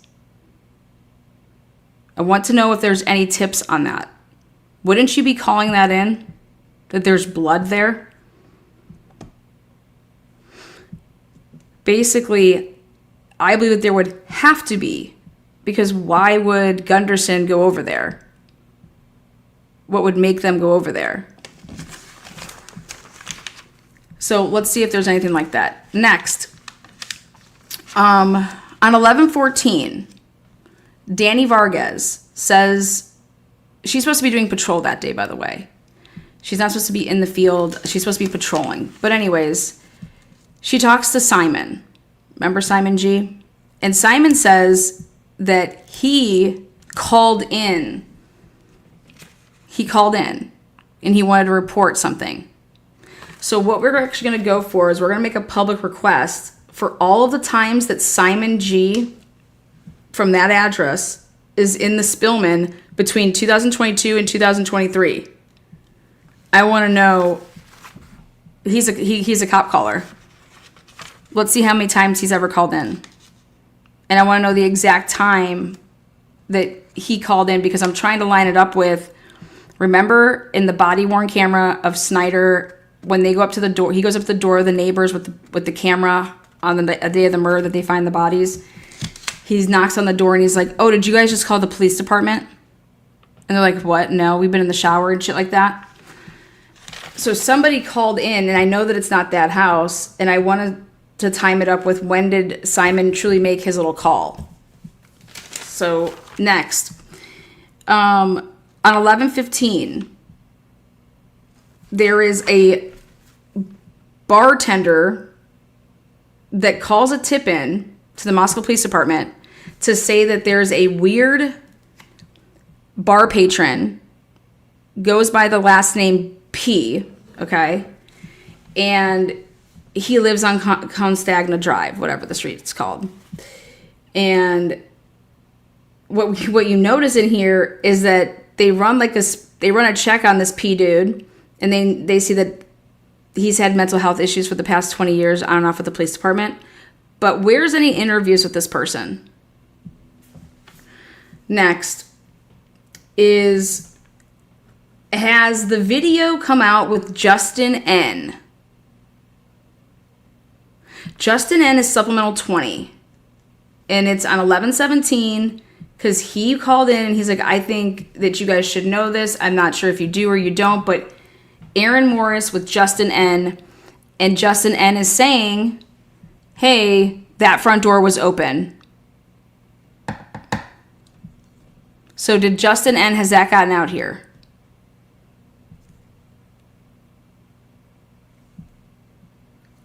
Conestoga, there you go.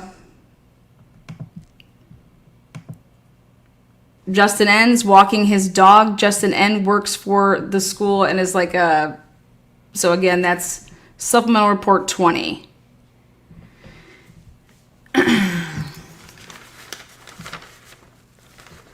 Next, Supplemental request 22. All recorded phone calls, this is what I'm looking for, is no video with him. Well, they had the body worn cameras. There's video of that. They had the body worn camera on. I just looked over that. So I want to see, is the interview out there though? Okay. Next is request number 22, because it's supplemental 22. All recorded phone calls and text messages between Detective Mowry and the owner/residents at 1112. This is to include John Rosinski and Aaron Morris as far as their texts and recorded calls with the 1112 people. And I'm going to include the IM of Mowry between, we'll do 1113 to, for this one, for this purpose, I'll do to 1129. Okay, next, report 25. Supplemental report 25. Aaron Morris, we are looking now for his notes. His notes pertaining to the surveillance of SB.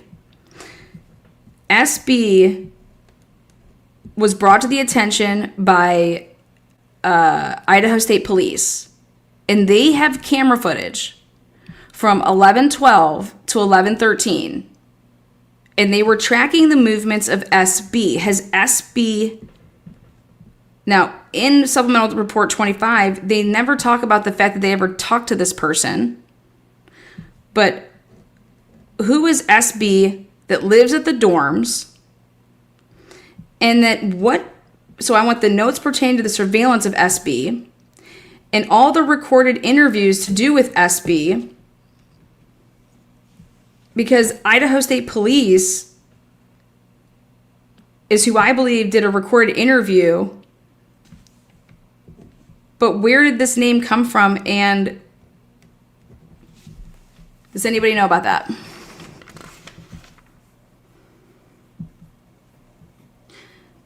Again, somebody was asked to watch video from noon basically on the 12th until 1 o'clock on the 13th.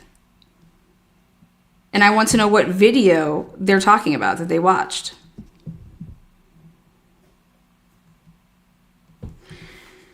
Again, this was done on 11/17, and I'm over here like, where is this?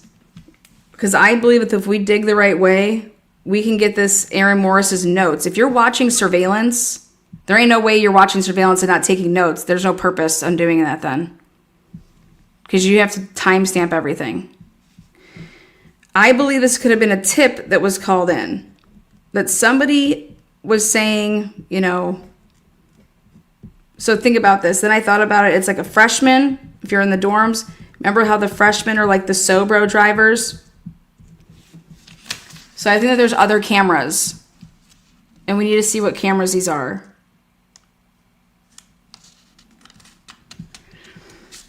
So again, that's report 25, supplemental report 25. Next. All right. Now this should just blow your minds. A fun fact here.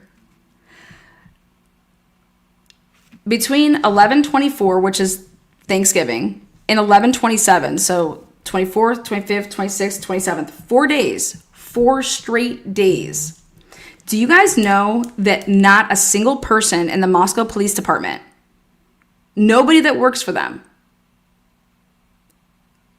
on this case, wrote up a single report? 4 straight days, 11:24, 25, 26, 27, nobody got on a computer to type up a report, beginning with, you know, Thanksgiving. And I was looking at, I went back and looked at the schedule for everybody that was on the schedule for like those days, and it was really light. And it's like nobody wrote how do you not write a report? Like nobody did. There's not even one single report that was written on any of those days. It's pretty crazy. And we should ask ourselves why. But I think it's ironic. I want to know if people were told, like, hey, don't write anything. I mean, Do you know what a weird coincidence it is that nobody went to their computer to write up a report on one of those days? There are none. Very interesting. It's almost like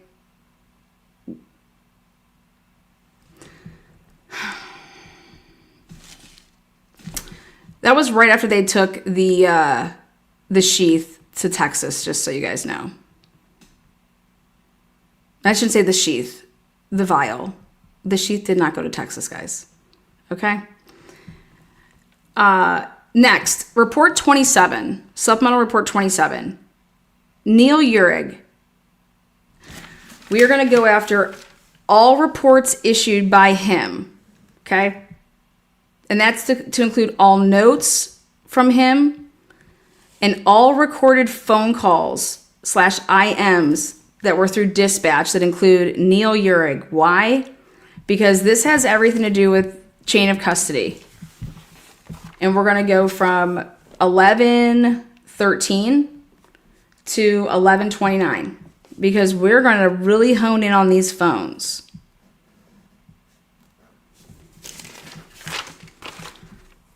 But I find it hard to believe that Neil Uhrig, working for the Coeur d'Alene Police Department over there and whatever the fuck else he does over there, I find it really hard to believe that you're able to keep track of getting and receiving things, talking to people on the phone, knowing who to pass stuff off on along, and you're not making any notes of anything. Where is Neil Uhrig's, where's his notes? Okay, so we want Detective Neil Uhrig's notes. And then we want his IM sessions with anybody that he would have been texting with, like what we see Payne and when Ann Taylor went and got Payne's. Because there would have to be lots of communication. And there's specific dates if I wanted to break it down, but I think we can just go ahead and rope it in, 11/13 to 11/29. Next, supplemental report 28. At 3:20 p.m., there's a clip that was sent to Maury of a person going to the dumpster. And it was at 3:20 that this person, the timestamp's 3:20. I want to see that interaction, how that was sent, how that clip was sent. Has that come out? That specific interaction with whoever the person is that wanted to go ahead and send that to Maury. It's in supplemental report 28. Next. And to do that, I'm going to go for this. On November 17, 2022, I want the IMs between Lawrence Maury, John Rosinski, and Aaron Morris, and the recorded phone call that took place between the resident at 1112, and all notes for supplemental report 28.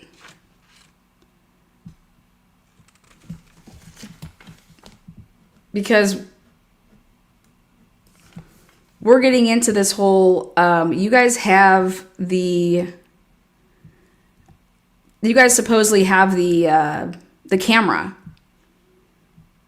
So on 11/17, why is somebody sending you stuff, these little clips that they're going through? Like, do they not think that you have something?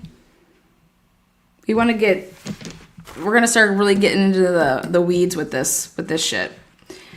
Number 29, supplemental report.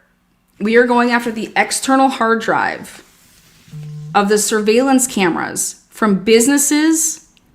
We're going to ask for the quote for a copy. We're buying the external hard drive. We want you to drag all the files. We want to know how much that is. And we want it as is. There should be no reason to redact any of that shit. In order to go through surveillance, you cannot have stuff redacted. We want to look for, we're not just looking for the white suspect vehicle. We want to look into other things. We want to follow these businesses. We're going to lay them all out on a map. And we're going to be able to take, if we're going to make it like, it's going to be a side-by-side of, in order where these cameras fall. And that you should be able to pass off cars to the next, and that's how you're going to be able to track them if they turn off the road and stuff like that. So we just need I just know I need a certain section, but basically my research has shown that if we go after report 29 and we get the external hard drive that Anthony Dollinger took all these USBs, uploaded them to a external hard drive, and all the independent USBs, they were all from the different businesses around there. All I want them to do is drag it. If they have to go through it and try to say that we have to redact all this shit, also because I want to see what time frame people were sending. Like, what are we dealing with? Were these people giving you what time frames? Because if you're trying to track down a car, what were you asking them to do? So remember, guys, they didn't go and get people's DVRs or something like that. They asked people to do this themselves. Next is Report 31. I want a picture of the chain of custody slips that have to do with Danny Vargas. Everything that Danny Vargas signed. Why? Specifically with Report 31? It's all the items that are mentioned in Report 31. And I want Vargas's CAD and radio and IM specifically on 1113 to 1229. I want to see if the word geofence, okay, is in anything to do with Danny Vargas. We are going to fucking get to the bottom of the fact if Danny Vargas went over there to Indian Hills because of a geofence warrant that was set up for that area. And if so, when was that geofence even set up? Because remember, the public was never asked in that area to look through their cameras. It was only in a specific area. But the chain of custody slips for Danny Vargas with what I'm asking for in Report 31 has everything to do with her being a gopher for these cell phones and potentially something else that didn't get marked up that we may find. Because Danny Vargas has a problem with writing her reports on time. Next, Report 33. There is surveillance footage from the public campus safety that was provided. And that would be like campus cameras. And they put this all on an external hard drive. Now, this is the crazy part about it, is that for some reason, Dollinger and Rosinski both write up a report, and it's Report 36 and 37, where both of them are claiming to do the same job. And it's like, what the fuck? Why? And they're wrote up at, like, it's back to back. It's not like that these reports were written like weeks apart because you're writing a report later or something like that. But Dollinger and Rosinski are writing the same thing, that they were the one that dealt with doing this specific job, which was to go and get this public campus safety external hard drive for this for these surveillance cameras. That's the type of stuff that you want to exploit with, like, how are you writing a report and saying that you did something that you did not do? For example, I'll show you the two reports because it's bad.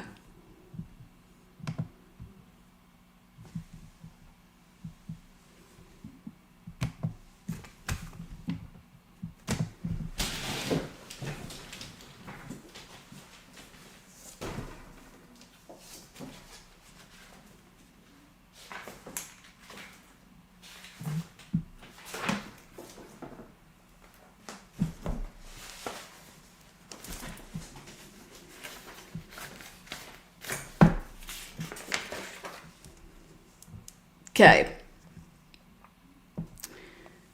Tyson Barrett says on 11/22 at about 11:20 hours, I met with E or B at the U of I of Office Civil Rights to get anything that's pertinent. Okay. On 11:22 at about 11:30, so that would be 10 minutes later, I met with FBI agent Alex Skelton at the police department. I gave Skelton the USB storage device containing the documents. Awesome. Now, 37. John Rosinski. On 11:23, Alex Skelton with the Federal Bureau of Investigations, FBI, requested files to be picked up from the Office of Civil Rights and Investigations. Agent Skelton provided me with 2 thumb drives, an HP and a SAN disk. I transported the thumb drive to OCRI, where I met with LE, Deputy Director of OCRI. This person downloaded the files onto the SanDisk thumb drive. Once completed, this person gave me the SanDisk thumb drive, and I transported both thumb drives back to the Moscow Police Department. I returned both thumb drives to the Agent Skelton.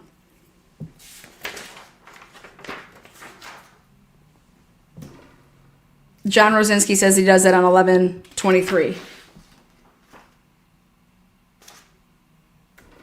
On 11:22,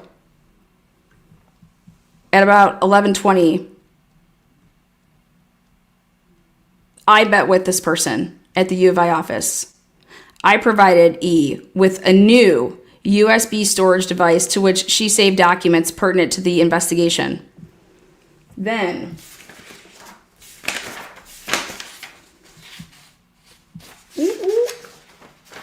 so OCRI,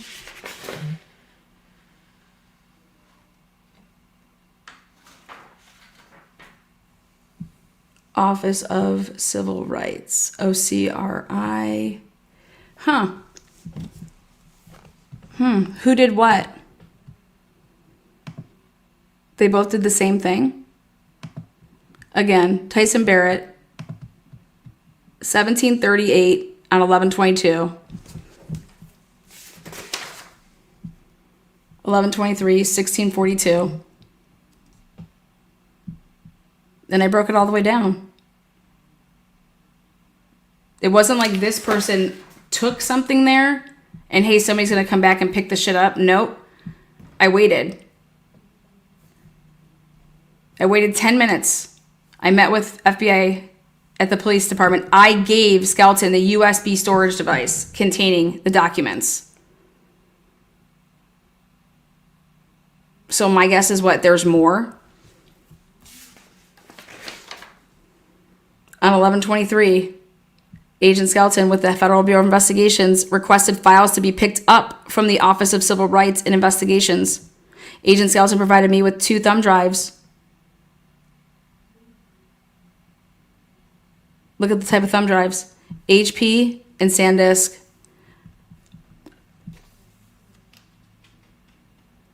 I went there, did it.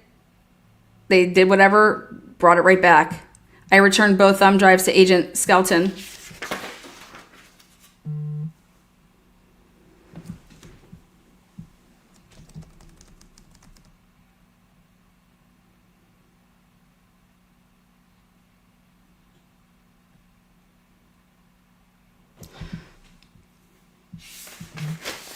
So basically, Skelton and the school was like, oh wait, there's more, so send somebody back here and to get more. That's the only thing that could be possible.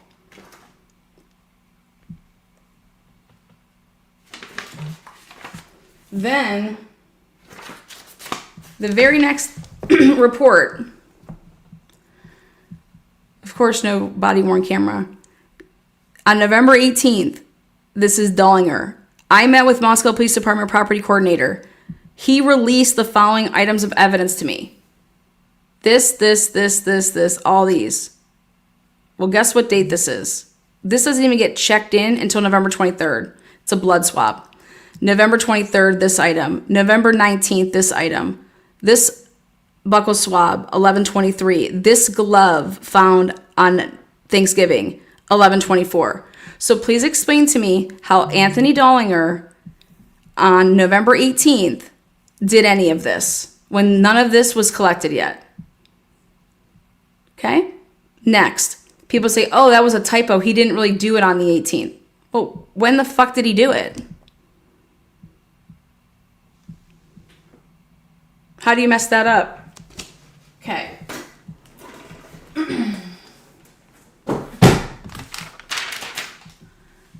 Next, we're going to come back over here.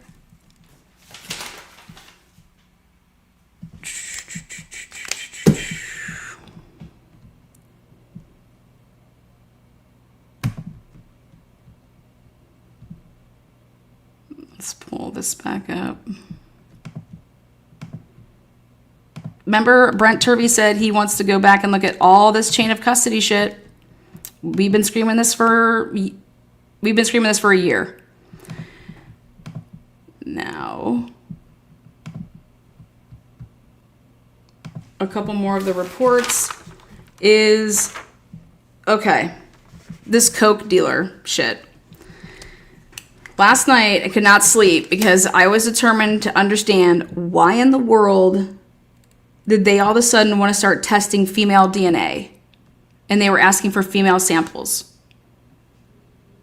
They asked for 2 girls that are involved with horses, and one of them was the president of Pi-Fi. Her name was Syringa or something like that. Riley is her last name. And then the other one is Mackenzie Griggs. And I'm like, who the fuck are these people? Who are these people? Have you guys heard of the name? Have you guys heard of those 2 names? Why the hell are they submitting their DNA? The Pi-Fi president. These are older girls. Like, these were like seniors.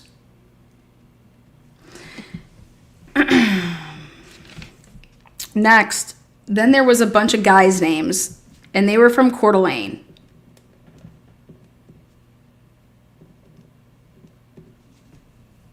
And so my guess is that there was guys that came down for the football game.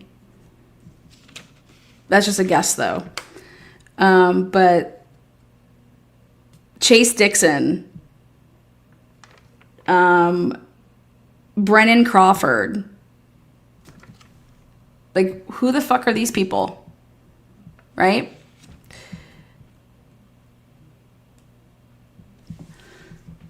John Exene. Like, who are these people? So on 11, so then I thought about it. And on 11/21/2022, Benton County Sheriff's Office was contacted, allegedly, supposedly. And that person was Brendan D. Meyer. And they were looking for this moniker, something with a C, okay? And they hit up the ATF over there in Spokane. This TJ, again, no reports I've seen out of Spokane from the ATF looking for, you know, who's selling coke on the University of Idaho's campus. Have you guys seen that? Didn't think so. They did a Quad City request. Justin Dean, he has to have notes from this, right? Because guess what? He wrote up a report, and it's report 35. And in his report from Justin Dean, I want the notes from his phone calls where he's saying that he's calling all these people, and they're over here saying that nobody knows about this name. Do you know how quick these phone calls happened?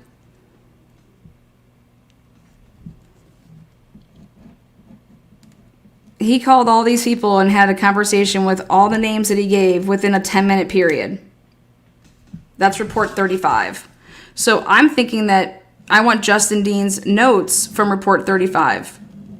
Also, wouldn't you be recording these conversations?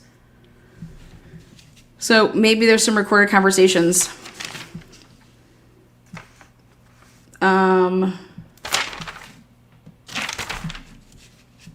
And then that's where I stopped with going over the first batch of 50. What it brought me to is, wouldn't it be really important if you're going to talk about Kaylee having a coke dealer to get into Kaylee's phone, you know, and to see who she would have been calling? Or if you can't get into her phone, just take her phone records over the past, 3 months and see all the numbers that she's texted and or called. That's all going to be there.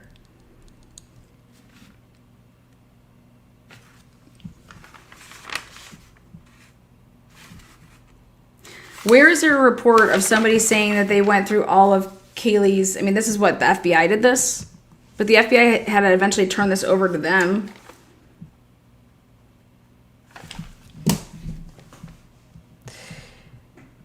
And you would be able to start crossing off people. Now, but what you can't do with phone records is if she's going to be contacting them in Signal, Snapchat, you then would have to start firing off a bunch of, third party, subpoenas and search warrants. And this is what should give us the most amount of how do I want to say this? Remember when I was like, why is Kaylee being sought after subpoenas way more than anybody else? Well, I figured it out. Because they couldn't get into her phone. They got into everybody else's phone. They were able to download it, use the latitude, longitude shit. They only went after Kaylee's Google. Remember the search warrant that went out for Kaylee's Google, and that was it? Well, guess why they went after Kaylee's Google? Because they were trying to get her latitude and longitude. Because if you have Gmail on your phone, if they can Google it that way, what can they get from Kaylee's Google? But why didn't they just hit up the Secret Service to get into Kaylee's phone?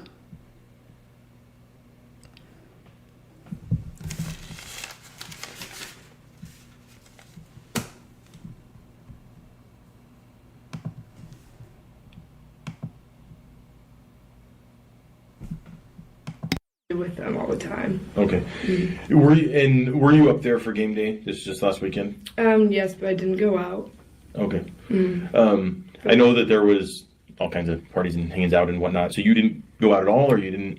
No. So I didn't go out during the day. Okay. But the party that they. Okay, this is AE, and she met them out at the corner club. Then she said she got a weird feeling because she was gonna go back with them, but then she didn't. And then she's doing this interview from Boise, and the only thing I wanted to focus in on is because she knew Jack Showalter from, they grew up together, and she's like, Jack, texted me, and it was at 3:04, but guess where she's giving that information from? Boise. So did it make sense that, yeah, he did actually text you at 2:04 to find out, hey, where you at? What are you doing? And she said, I didn't get back to him. She messaged him back the first time, but then when he asked, where you at? She's like, I'm playing Pong, where at? And then she never responded the whole where at. But I believe that Jack Showalter, that was not at 3:04, and then it was actually at 2:04, which makes sense because that's just right after, leaving the grub truck. Makes no sense to text somebody at 3:04 in the morning and not for an hour. I mean, no, you're gonna, okay, hey, where you at? What are you doing? So again, she says 3:04 though because she's in Boise looking at her phone. With a picture of the six of them. Mm-hmm. So I went out and said hi, but no, I wasn't. Okay. I didn't go out till the night at the bars. Okay. Mm-hmm. And did you go to the corner club that night with them, or did you just see them there? No. So I went with my friend. Okay. And when we got there, we found Maddie and Kaylee. Okay. Mm-hmm. Did you know that they were there? Because I know Maddie liked to text people and say, "Hey, come down here. I'm here. Let's meet up here. Whatever." Or did you just have to run into them? Usually, we just kind of saw each other. Okay. But usually, sometimes she texts me, sometimes she wouldn't. Okay. Kind of just depends. But that time, no.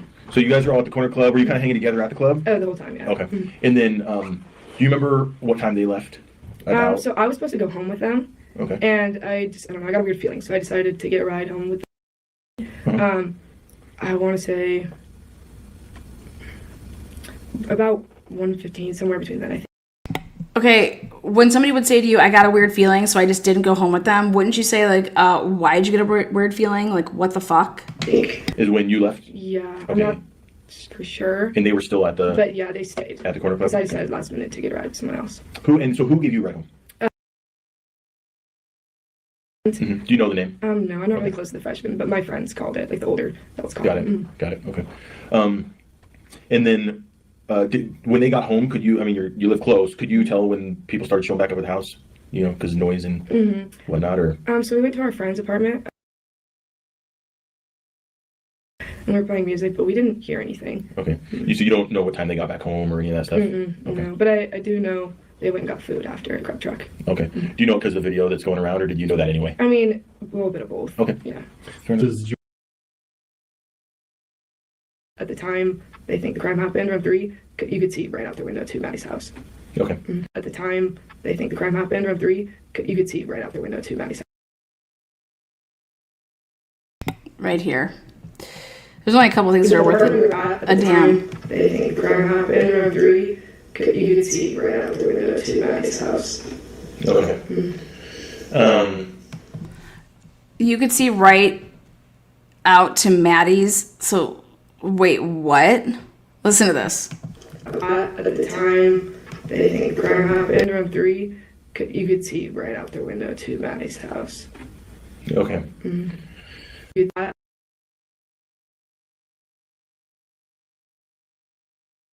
Apartment we were at the time, they think the crime happened around 3. You could see right out their window to Maddie's house. Okay. Okay. How do you not ask questions about this? You have to ask questions about this. Now, we all know the way that the Whites face when you're at the Whites, okay? They're all facing towards campus. But if you're actually in an apartment inside the Whites, one of those windows, yes, you can look out and she's saying you're looking right into Maddie's. Well, on the 3rd floor, the windows that you see up in that little 3rd floor, you're dealing with Kaylee's, you're dealing with the middle part of the stairs, and you're dealing with the bathroom. Okay.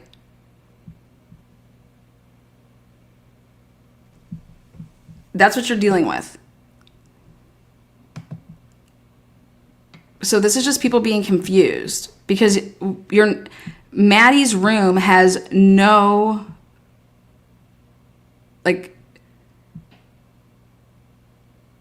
window that's able to be seen from the Whites. Now somebody just wrote in chat, which I love. Where was it? Right there. But if you're at the Moyes, if you're at Matt's, absolutely you're able to look into Maddie. You have to be from behind. So let's see how he tries to square this up. Okay?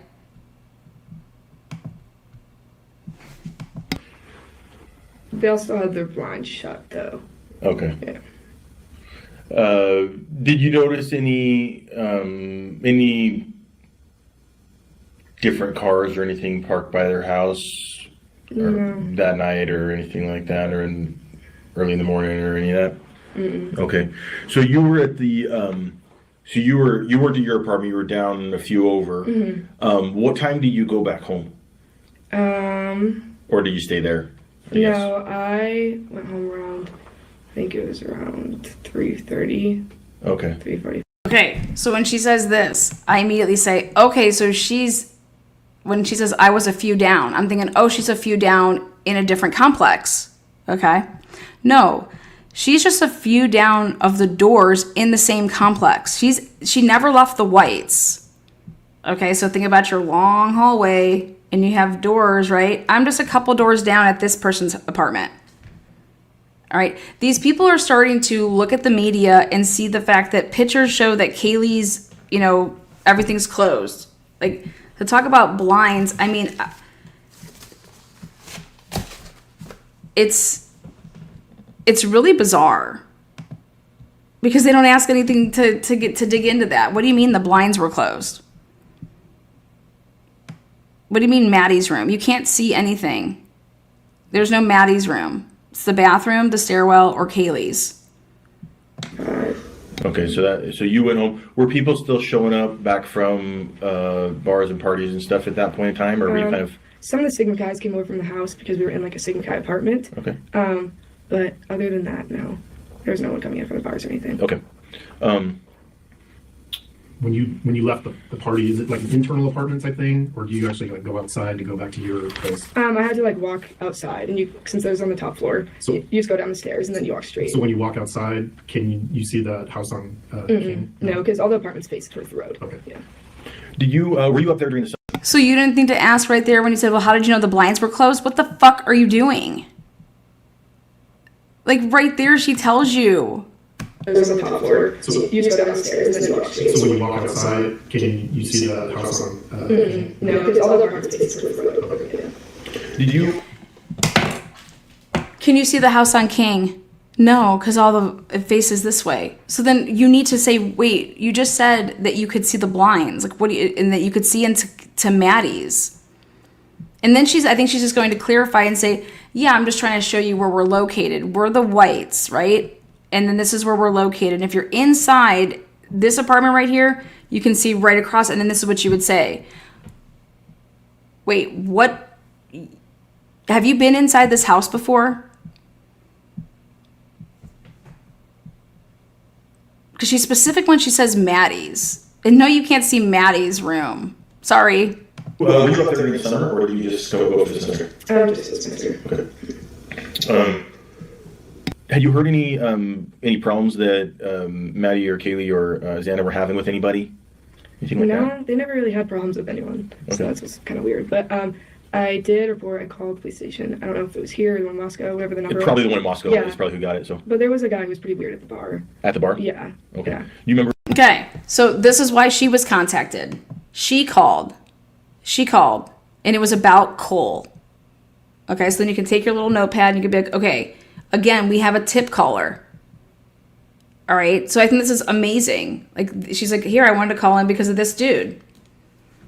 That's why she was contacted. Her name or anything like that, or did you know him? Or? So it kind of started because when I walked into the bar, I went to order a drink, and the guy was like kind of pushing me against the bar, and I was like, "Can you please stop?" And he just kept doing it. She's like, "This is blah blah, blah." I can't remember his name. I didn't know it was her friend, and then I noticed the guy was following them around the bar, and I was like, "That's pretty weird." So I told Maddie. Maddie's like, "Yeah, he's not actually my friend. We just have a class together. And we're doing a group project." And I was like, "Oh, well, it's pretty weird. He's following us around." And she's like, "Yeah, he's really weird." And then he kept grabbing girls like by their butts and like grabbed my stomach, and I tapped on him like, if you keep touching girls, like we're gonna have an issue, like I'm gonna have to tell someone. And he just blinked, like stared at me weird, and then proceeded to spit on me and my friend. Oh. And then he ended up getting kicked out of the club. Okay. He spit on you? Like, he spit because he was like drinking and like he was talking and spitting? Like, what do you mean he spit on you? I would have decked a motherfucker. What do you mean he spit on you? I would have throat checked his ass and then grabbed his fucking dick and said, "You just assaulted me, motherfucker." Through talking, spitting, or like? Like we turned around and I just like heard spitting noises, and he was just standing there like spitting. Was he seemed pretty smashed? He seemed like he was really weird, you know, when like someone's really drunk and like no one's there type. But it was a little different than that. Okay. Like, Okay, wait, so he didn't spit on you? if you keep touching girls, we're gonna have an issue. Yeah. Tell someone. And he just like stared at me weird, and then proceeded to spit on me and my friend. Oh. And then he ended up getting kicked out of the club.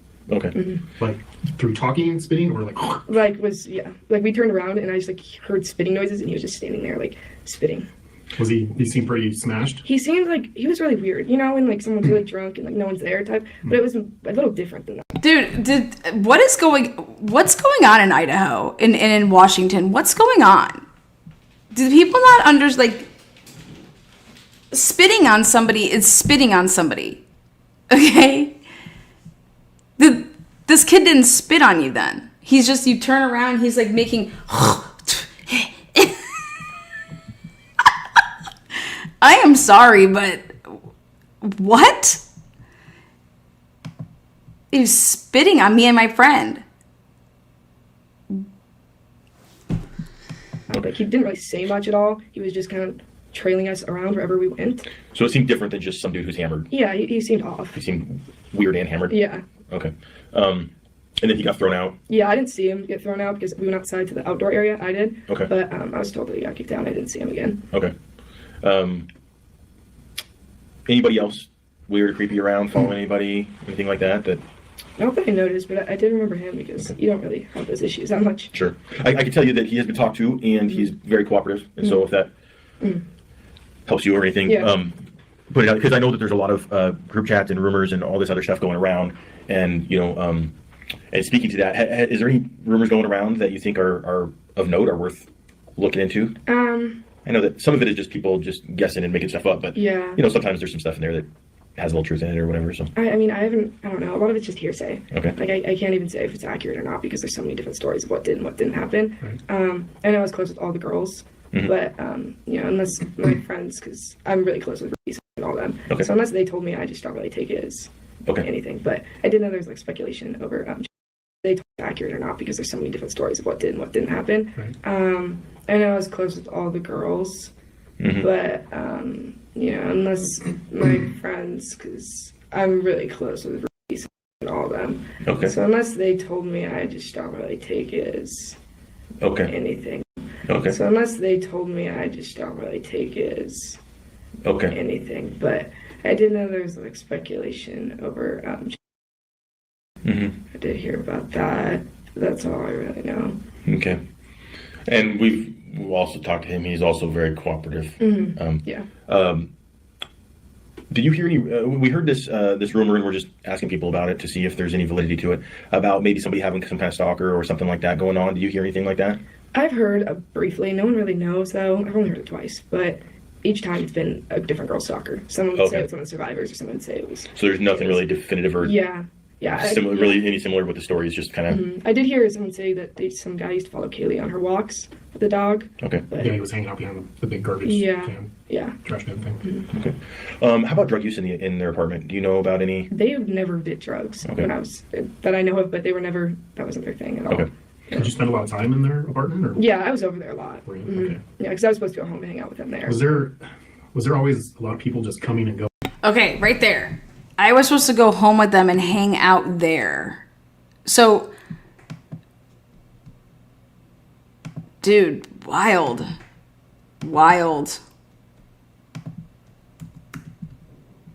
Apartment? Or? Yeah, I was over there a lot. Okay. Yeah, because I was supposed to go home and hang out with them there. Was there always a lot? Okay, all right, so hear me out. Dude, the whites are so close. Right? Just because if I was supposed to hang out with this person at the bar, and then again, this whole something happened where this girl just didn't go back with them, okay? But why wouldn't Kaylee or Maddie go over to the whites and hang out? Or just because you rode back with somebody else, then I could just walk over and hang out with them. You would want to ask, what do you mean if you're planning on hanging out? What changed? Just because of how I got home, I'm still home. If I want you to come over and hang out, then I'm still hanging out. So this girl was like, no, I don't want to go. I would be digging into that. Why didn't you, if you wanted to hang out with them? No, I just went back to theirs because I could see if they were they were fucking done. They're going to bed. So I wanted to still hang out. So I didn't actually leave with them. I went because I wanted to go back to the whites. But it doesn't matter how you get home from there because it's literally a fucking snowball away. That's wild to me. Because here, I would think that they would. I know what I would do is if I wasn't ready to go to bed, I knew that people were hanging out over there. I would have left my house, walked right across the street, walked right down those little stairs, walked in, and been hanging out with people at the whites.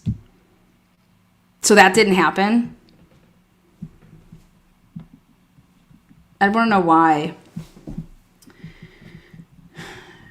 I could see if something changed where it was like, well, I was planning on hooking up with somebody, so then don't come to, like, because I'm planning on leaving to hook up with, like, Jack D, or I'm going to have Jack D over to hook up. You know what I mean? Like, that's the only reason. Very, very interesting there for me.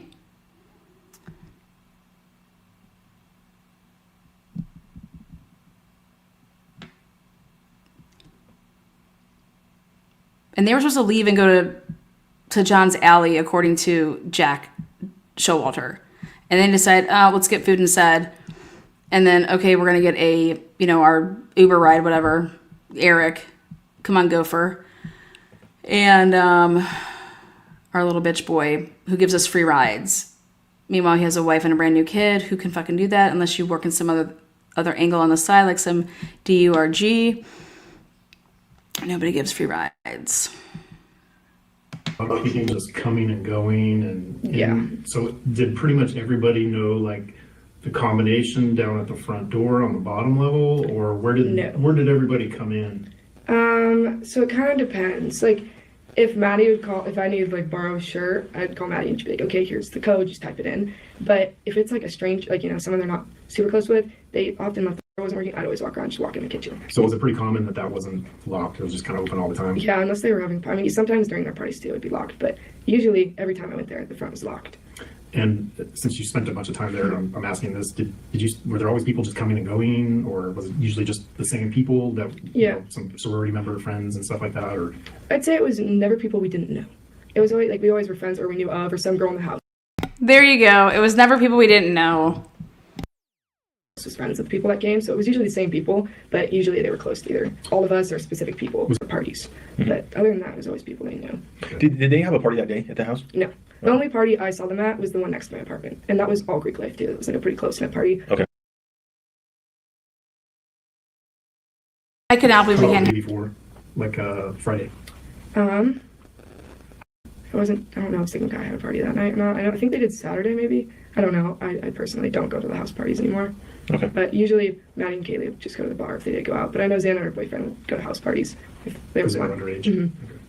Mhm. How come you don't go to house parties anymore? Out of curiosity. I mean, it just kind of depends on the house party. See, she didn't even know about it. She's like, I don't even know if Sigma Chi was having anything. It wasn't like some big blowout or something. It was like a low-key, whatever the fuck it was. It was... Like if it's Maddie's in there, I'll come by. Or if it's like a birthday and stuff. But usually we just kind of like, as the younger kids flow in, the older kids just kind of go to the bar. But sometimes we'd go to Sigma Chi or the Dells. If they were our close friends, then we'd go. Okay. But I wouldn't go to like a random house party or anything like that. Got it. Can you think of anything that would be helpful for us going forward? Yeah. So I know once again, he did call me and text me at 3:04 a.m. So if that's helpful. Okay. At all. At 3:04, he texted you? Yeah. Just out of the blue, or was he asking something specific? Yeah, or? he's just asking what I was doing and where we were at. Did he think you were still with everybody, or? No, well, so he went. I know he's at Grove Truck with them. So I personally don't know who he was with when he texted me, but we were still. I don't think he knew who I was with either, really. But I grew up with Jay, so. Oh, you know him? Mm-hmm. Okay. You know most of the Sigma Chi guys?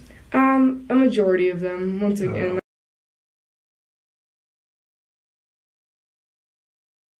Why is this blurred? Oh yeah, I think he's dating. Okay. I think he was over at the apartment with me actually for a little. He was one of the kids that came over during the Sigma guys during that time frame. But I don't know where they were at before or where they. I know they went home after. Okay. Right there. I think she's saying Tim DeWolf, but I could be wrong. Hold on. I think he was over at the apartment with me actually for a little. He was one of the kids that came over during the Sigma guys during that time frame. But I don't know where they were at before or where they. I know they went home after. Okay. But He was with your, did you say your not the time. He was with a bunch of his Sigma Chi okay. friends, but he was over there with us. So they were all friends with Ethan then? Yeah. Okay.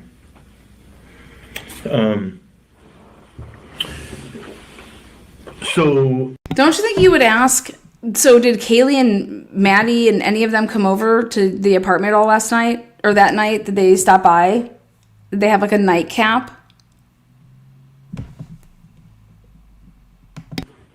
Texted you at 3, a little after 3. Were you still up at the time? Yeah, we were in our friend's apartment still. Okay. But Was he just looking for something to do? I didn't answer his call, but I responded to his text. He said, "What are you doing?" And I said, "We're playing pong." And then his response was, "Where at?" And I didn't respond. Okay. That was at 3:04. Okay. See, she's looking at her phone, but it's in Boise. Boise's an hour ahead, and that's why I believe this has happened at 2:04, which makes sense.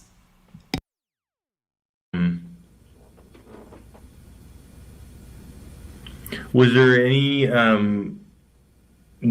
other text with any of the girls later after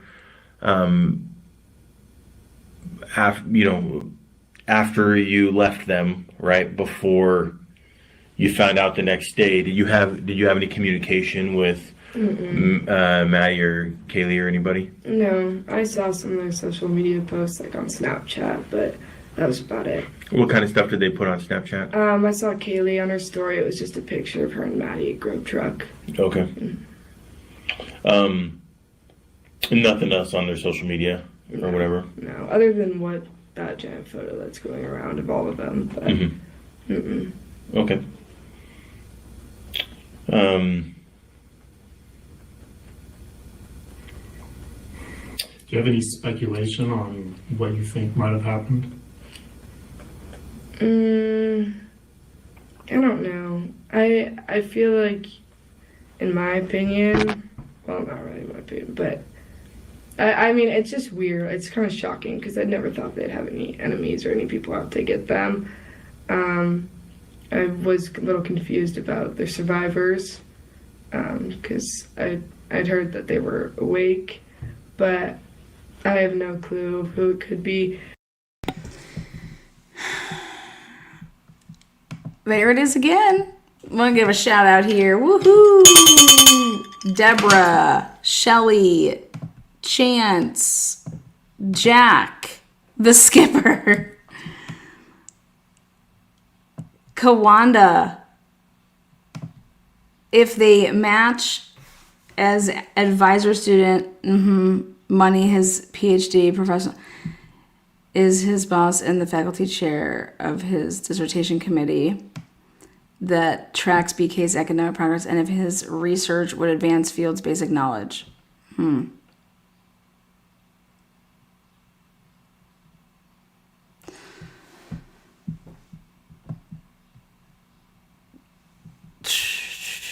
SLWTGF super sticker. Thank you so much. Oh, there's my black cat and jam. Wrenching hard.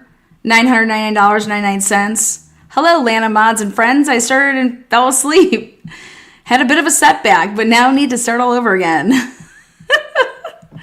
So much is going to start coming out now. It's like Christmas. Yeah, it's like Christmas over here. What's up, Karen? Black cat. If you got a green membership, thank your girl Karen over there. Woo woo! Karen! Okay, so back over here again, we hear her say, just like other people have said, like, yeah, I think it's kind of weird about the survivors. Like, wait, what? Like, I heard that they were awake? Awake?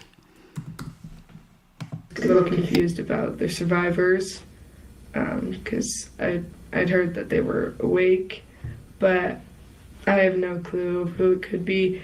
I mean, I feel like it's someone we're going to know just because we've heard it's personal. We've heard that they didn't have a problem with entry. And Well, just regarding like that stuff that you've heard, of the 4 of them, who would you say would, may have had like the biggest potential for having some issues with some people? I wouldn't say any of them, honestly. I mean, they were never rude to anybody. They never had problems, and they didn't. We didn't really talk to anyone as much. That was like outside of our friends that we all knew. But I don't know. Okay.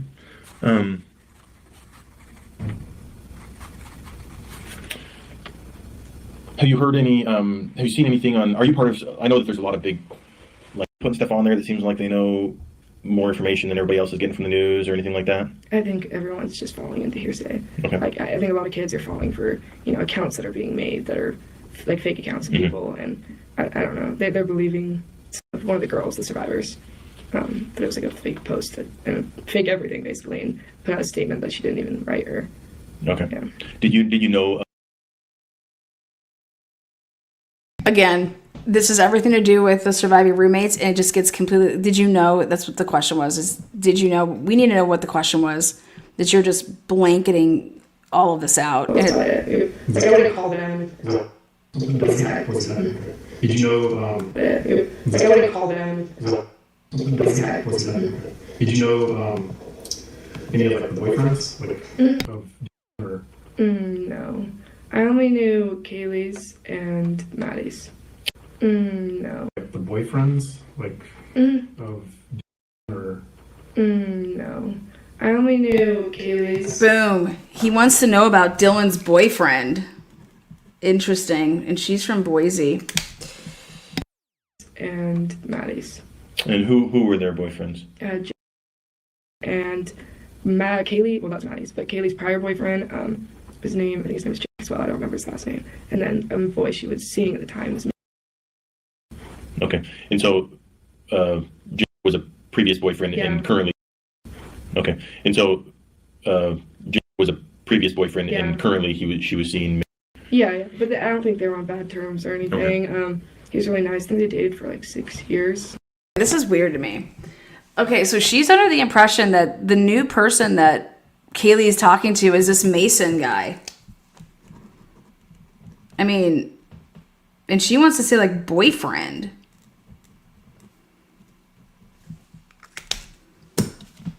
Like versus just like someone that she's talking to. It's definitely Mason. But for her to think that, let's take a listen to that again. Jake was a previous boyfriend and currently she was seeing. Yeah, but I don't think they were on bad terms or anything. Okay.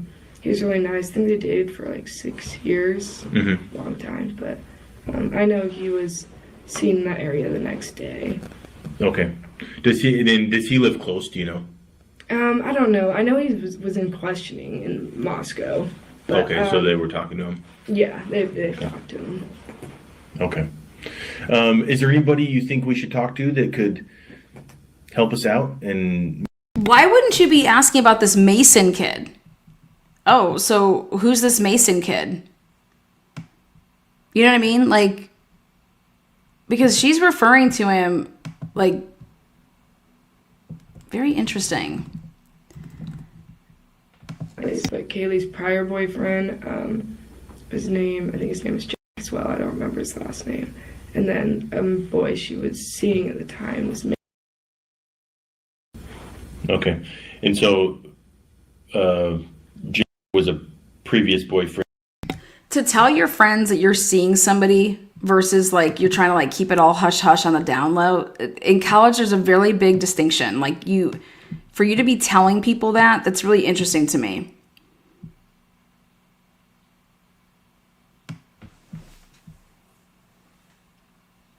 Because you wouldn't do that in college. Like you're not gonna, unless it just interesting. Yeah, those fucking handlebar ears. And currently she was seeing.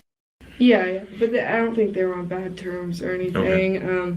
He was really nice. I think they dated for like 6 years, long time. But I know he was seen in that area the next day. Okay. Does he live close? Do you know? I don't know. I know he was in questioning in Moscow. But, okay, so they were talking to him. Yeah, they've talked to him. Okay. Is there anybody you think we should talk to that could help us out and may have seen something or heard something or even just timeline? I mean, you saw him last at 1:15 ish, and people who were hanging out with him afterwards, later than that or. I mean, my roommate was with me, but she left earlier than me from the club. But she was hanging out with us too. Okay. I don't know if that'd be helpful. What's your roommate's?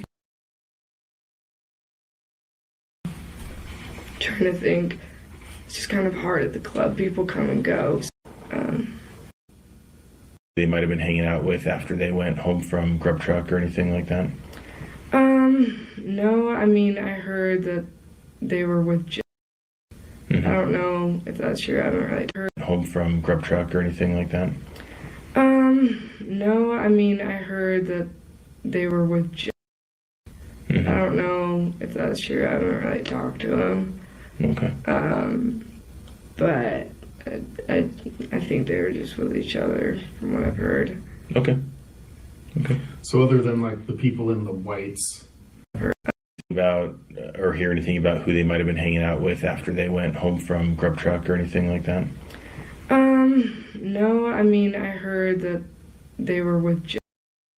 I don't know if that's true. I haven't really talked to them. Okay. But Okay, with Jack's. I heard they were with Jack. I heard they were with Jack.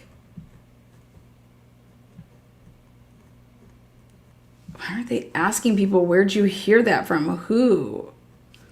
I didn't really ask him then. Meaning, like, I didn't ask Jack. Now, are we talking about Jack Showalter or are we talking about Jack Decor? I think they were just with each other. Okay. But I think they were just with each other. Grub truck or anything like that? No, I mean, I heard that they were with Jack. I don't know if that's true. I haven't really talked to them. Okay. But I think they were just with each other from what I've heard. Okay. Okay. so other than like Okay, I think she means Jack Showalter. That's what I think, but the people in the whites, are there any other weird dudes or that live in the like just the surrounding area right around that house? Yeah, well, so like 1 year we were required to look up, the map of like sexual predators and stuff. And I know there's some in the area. I don't know if they still live there, but when we looked on the maps, it says there's some on King. So I don't know if that's still current or what, Okay. but I knew that. So guys that were on the register. Yeah. list. But I don't know if they're still presently there or not. But there's always people. I mean, usually we knew people who lived at the Whites, but this past year, a lot of our friends moved out, so there's a bunch of people we don't really know. Mostly students though. Yeah, I'd Okay. say so, yeah. Okay. We appreciate you coming down. Yeah, of course. You have my number.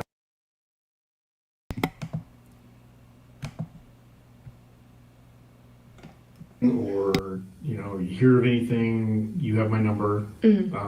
Feel free to call me or text me and just, you talk to,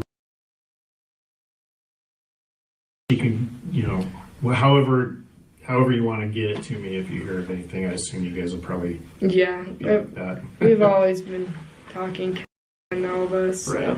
So, well, if you do, I don't think I'm going back up to school when I get back. So, if you guys do have any more questions, I'll be in town. Just for this, Talking, and all of us. however you want to get it to me if you hear of anything. I assume you guys will probably Yeah, be like that. we've always been talking, and all of us. So, Right. well, if you do, I don't think I'm going back up to school when I get back. So, if you guys do have any more questions, I'll be in town. Just for the semester? Or what It do you depends. think so? Yeah, it was just a little too close for comfort. Right. So, Yeah. What year are you again?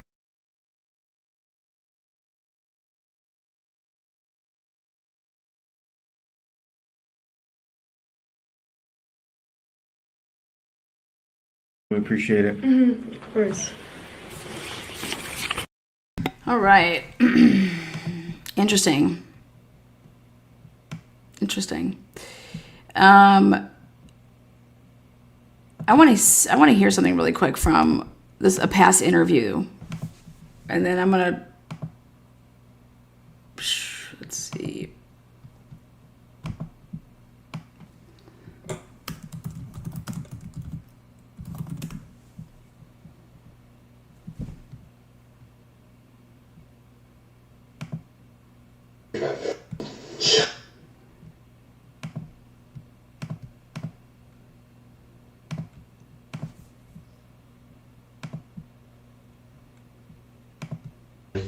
For an hour or two, and then went back to Adult for the night.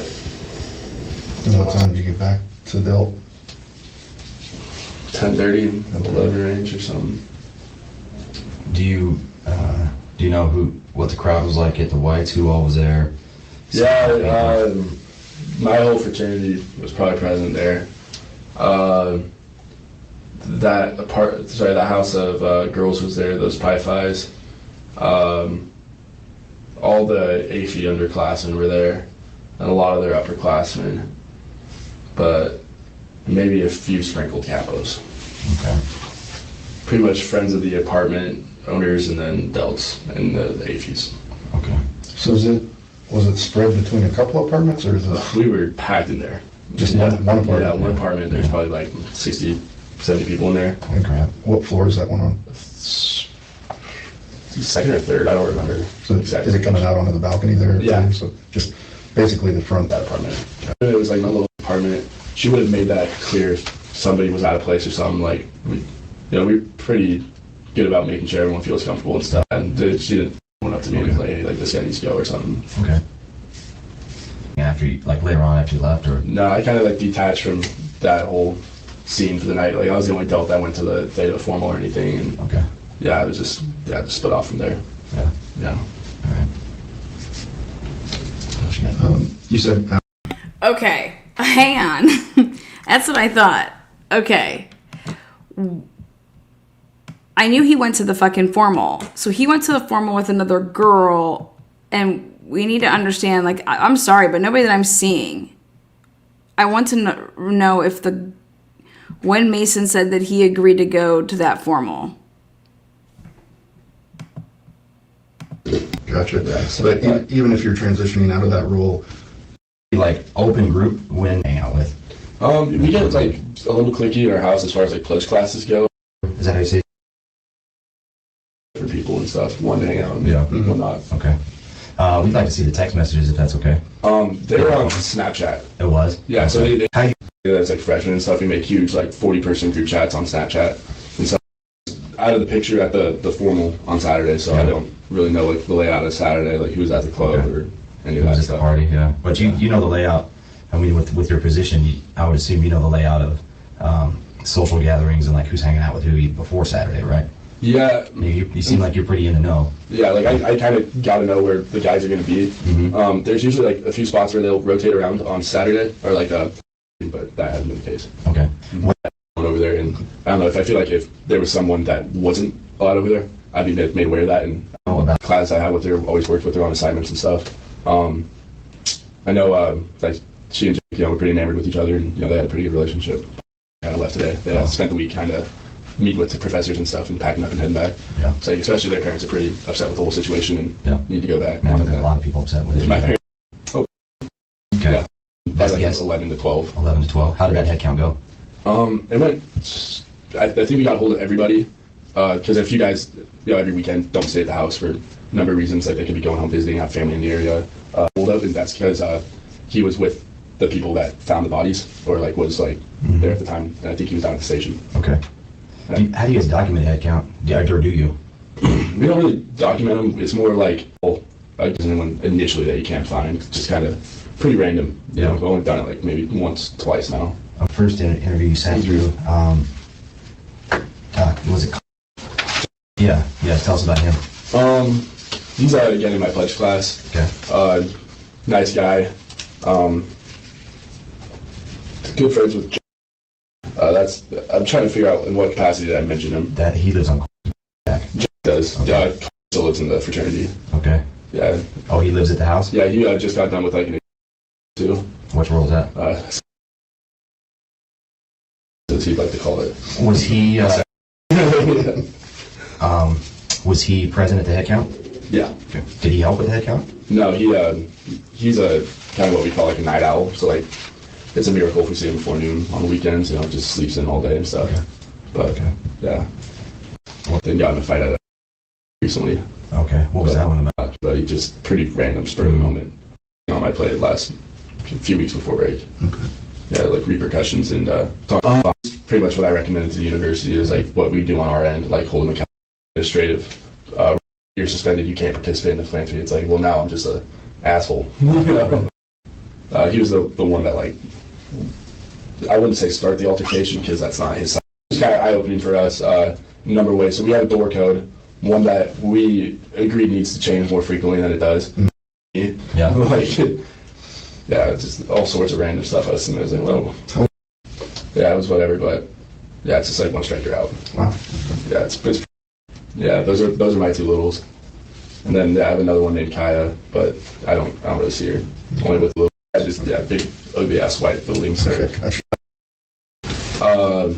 Don't really talk to one of them. Just kind of had to check a box at that house. Mm-hmm. But my other one would be, and she hosted the thing on Saturday. Okay. The football pregame was at her apartment. Oh, I think White's apartment. Yeah. Okay. So it's not the White's family, it's just known as the White's apartment. Yeah, big ugly ass white buildings. Okay, gotcha. More like a cream colored dirt now because they haven't been painted in Right. a century. But yeah, those are my two littles. And then I have another one named Kaya, but I don't really see her. Only with like events with her sorority, really. Okay. And which house is she with? Gamma Phi. And is an AFI. AFI too. Yeah, so like when all this like AFI formal stuff went down, I was working with my cousin is an AFI risk manager, and then Okay. it's impossible. Yeah. It's gonna happen every time. It's just trying to have somebody like scary, somebody that can ruffle feathers as your sergeant at arms, VP, and risk managers.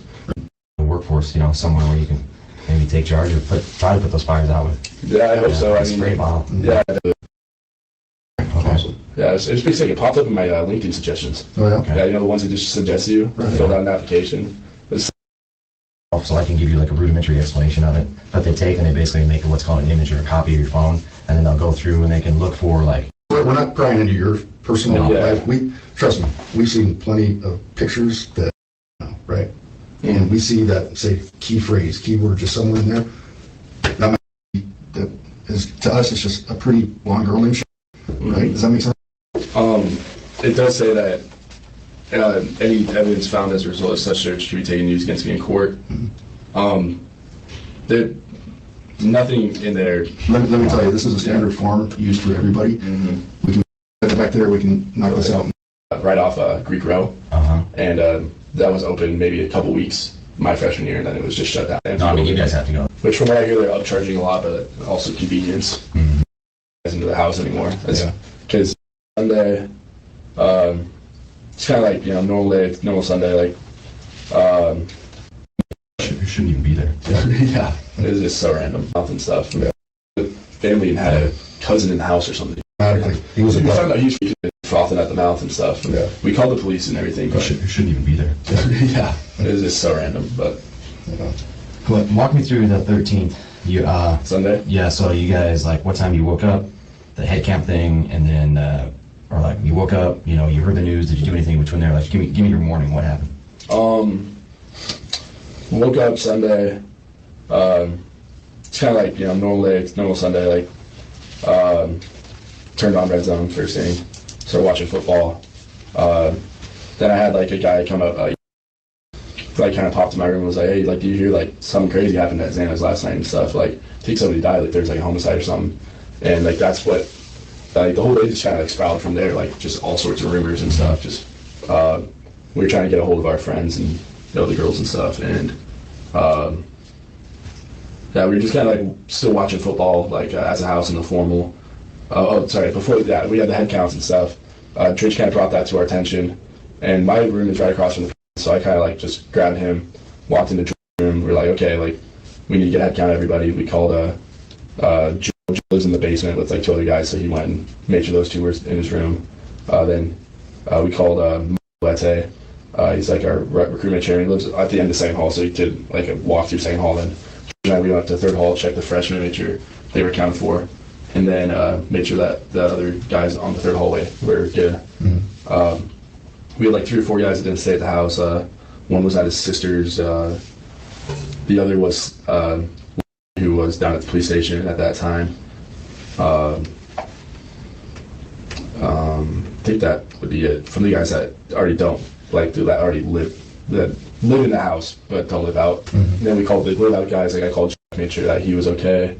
And then was kind of like texting me updates from like the AV place. He was like just texting me like, hey, like it's not looking good over here. Like the girls are like really freaking out. They can't see all their roommates and all the girls that live there and stuff. And there's only like a couple of them outside. It's not looking really good over here.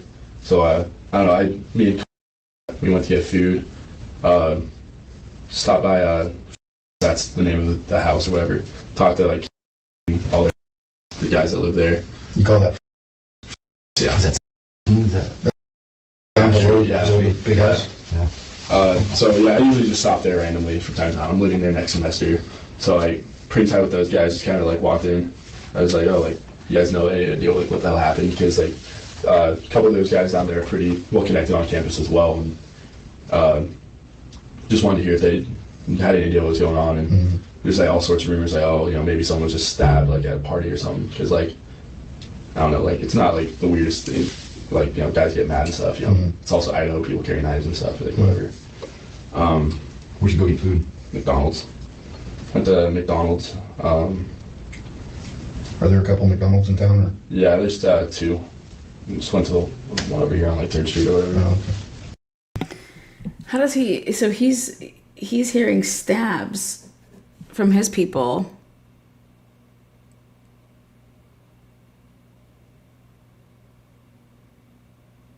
Off to the Pullman Highway. Anybody with you besides that went away?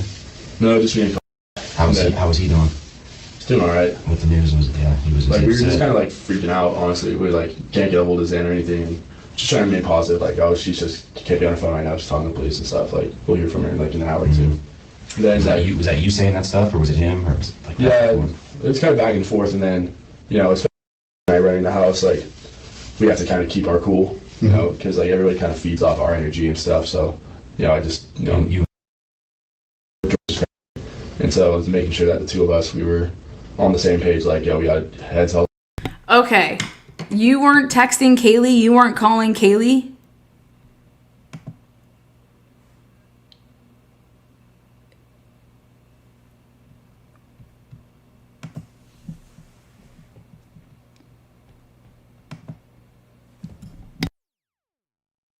Like, you know, like can't, you know, be walking around, you know, with our heads down and shit. Like, you know, our energy's high, everyone else will, you know, fall suit.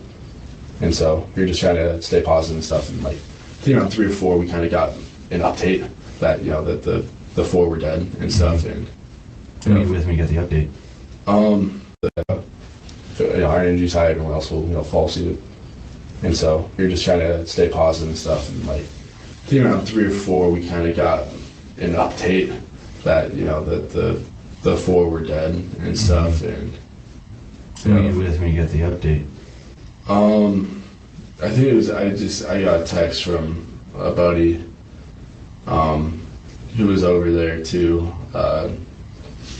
and saw the 4 bodies and stuff. I'm like, yeah. How was that? Okay. What?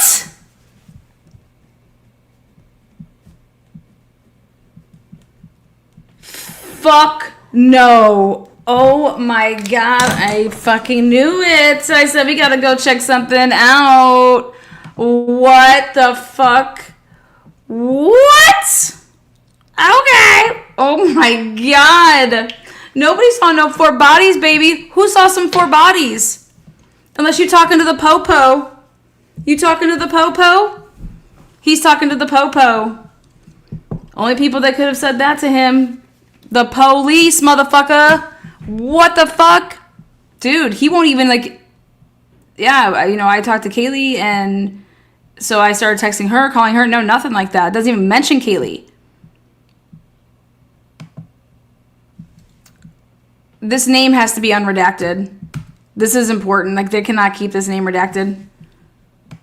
Who was over there too, and saw the 4 bodies and stuff. I'm like, yeah. How was that? Okay. Okay, see, I think he says the name Hunter. I think he says Hunter. I think he says Hunter.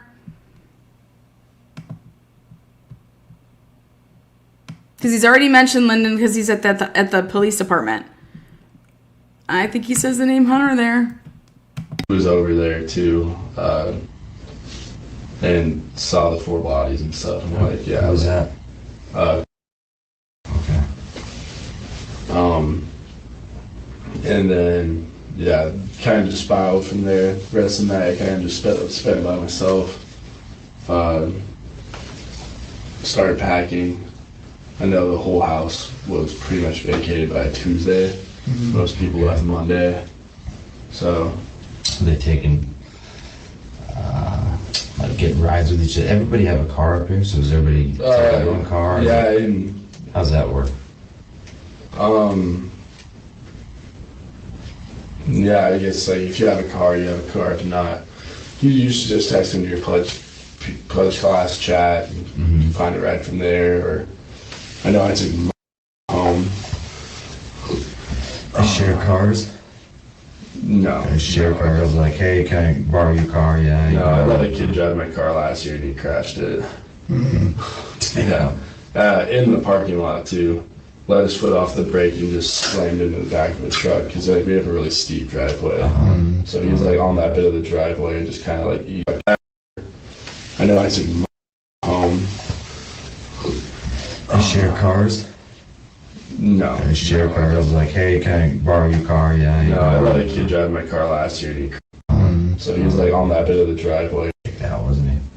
No, I have really good resolve and temperament and stuff, and I was just like, this is a personal thing, it's not a house thing. Like, I gotta, differentiate the two. Oh yeah. And keep this personal. Like, you didn't see any like punishments from the house and stuff. But, Yeah. So you took him home to see him live down in yeah. as well? Yeah, most of us are from maybe 5 or 6 guys from. Okay. I have really good resolve and temperament and stuff, and I was just like, this is a personal thing, it's not a house thing. Like, you gotta, differentiate the two. Oh yeah. And keep this personal. Like, you didn't see any like punishments from the house and stuff. But, Yeah. So you took him home to see him live down in yeah. as well? Yeah, most of us are from maybe 5 or 6 guys from. Okay. A couple from Washington. A lot of you guys go to high school together? No, because like I say boys in a broad term, like are included in those. Okay. I went to high school with 3 of our freshmen, but aside from that, there's like a few from like a couple from a lot from actually. We're mainly a high house. Is that where you went? No, I went to Okay. yeah. Yeah, you from Yeah. what high school? Yeah. I went to Q actually. Oh, Yeah. So not from goddamn caveman. Yeah. We eventually, well, when you graduate there, you'll eventually learn how to spell.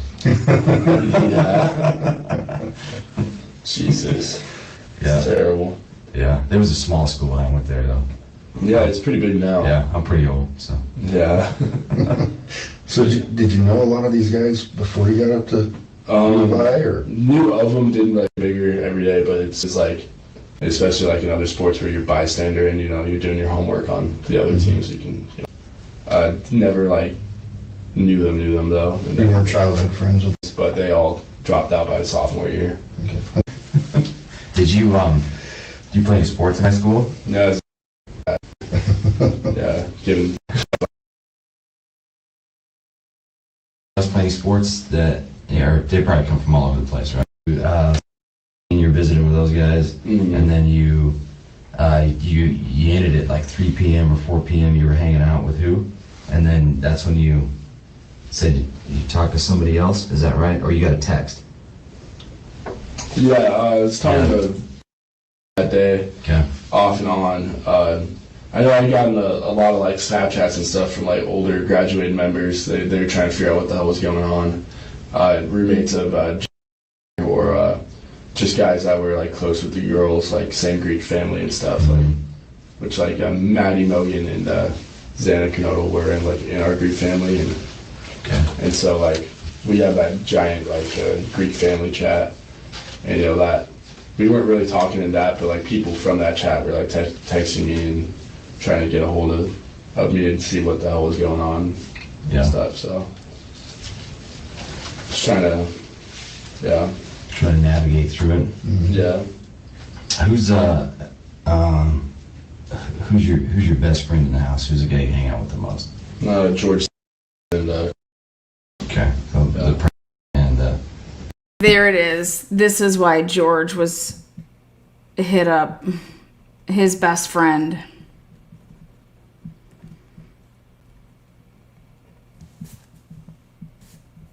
They got George's DNA.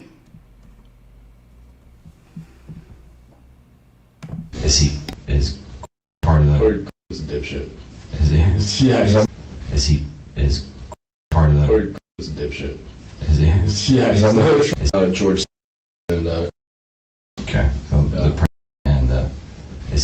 is part of the. Corey is a dipshit.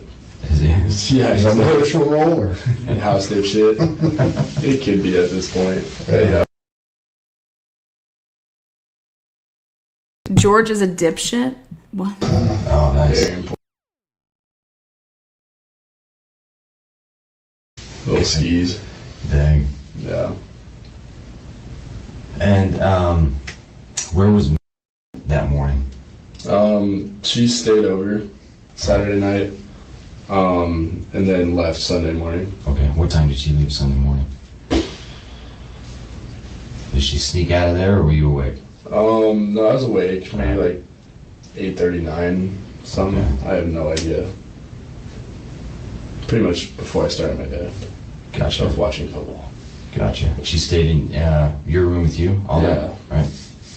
Okay. And you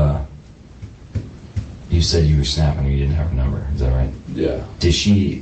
What house is she in? Okay. Okay. Is she an upperclassman?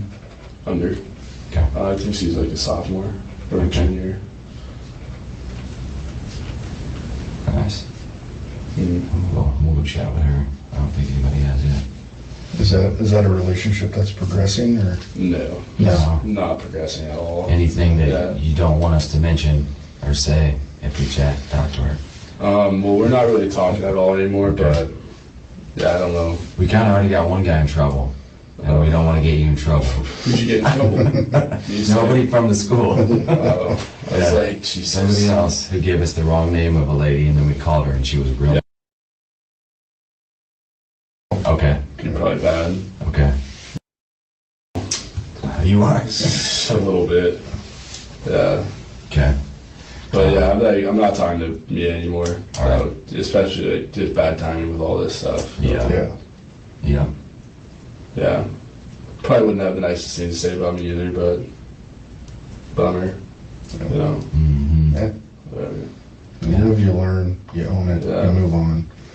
Bummer. She probably doesn't have anything nice to say about me. Bummer. Like, who gives a fuck, right? He hasn't even mentioned Kaylee's name. Yeah. Whatever. You live, you learn, you own it, Yeah. you move on. Who's the chick that would have been interviewed to give this? Because this is his alibi. His alibi is this chick. And she's younger. And he said, I think he said she was a Kappa Gamma. What? So who'd he go with?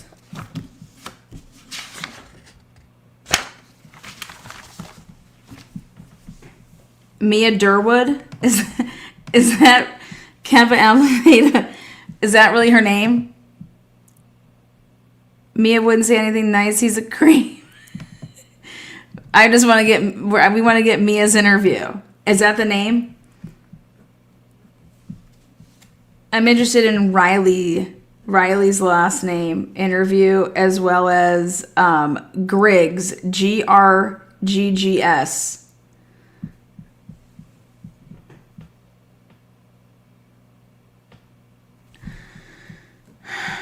Mia, what kind of car do you have, Mia?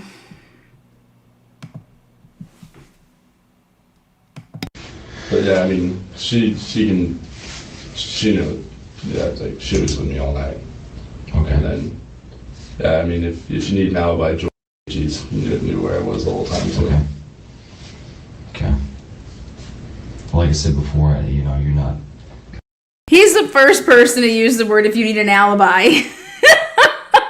Nobody has said those words, okay, except for this man. Okay. If you need an alibi, I mean, George is his backup alibi. I want to know why Griggs and Riley, those are two last names, okay? I want to know why these people submitted their fucking DNA. And they are both really big into horse riding, by the way. Like, and Riley was she was a Pi Phi president. That's her, so it's Syringa Riley and Mackenzie Griggs. And I want to know why they submitted their DNA. And I want to know where their fucking interviews are at.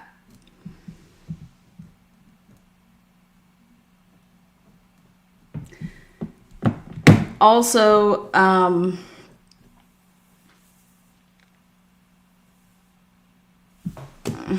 yeah, giddy up.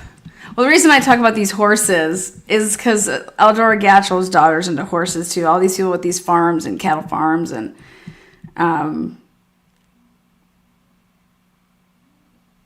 so these horse girls, I want to know why these horse girls were giving up their DNA. Dude, they weren't asking for any girls' DNA. Show me some pictures with Kaylee and why we need elimination. Like, I just think it's interesting. One of the girls is a really good, I think she's in architecture. I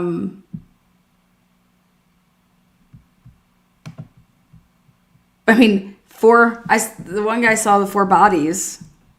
He hasn't even mentioned Kaylee yet. At this point, you're not on that side of the radar. Yeah, not at all. No, yeah. I'm aware. I don't even own a knife. Yeah. Like, I'm aware. I don't even own a knife.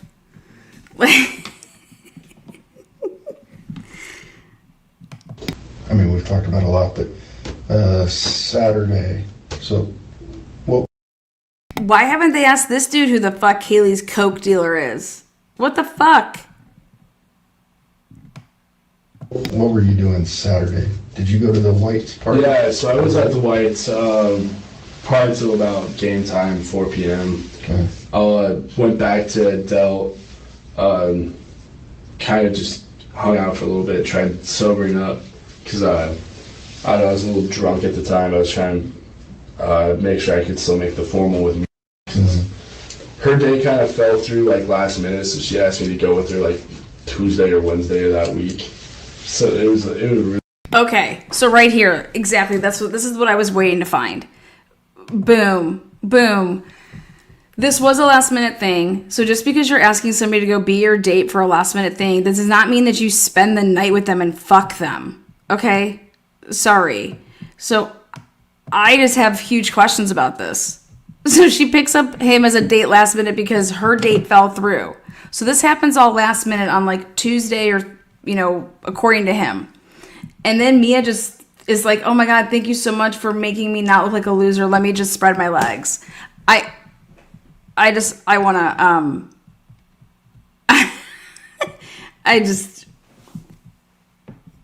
really late notice, and I was pretty sick that week, and so I was just trying to like shake it off and stuff, and finally felt better Saturday. So I was like, okay, I don't want to miss the formal if I told her I was going to go with her. And so kind of just sobered up, went over to a different apartment building. I don't remember whose apartment it was, but went there, kind of pre-gamed her formal, went back to...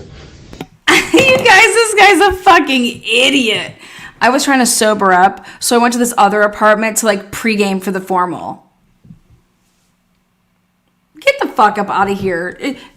If I'm sitting there and listening to an interview, you want to know what I say? Oh, so you went to sober up by pre-gaming?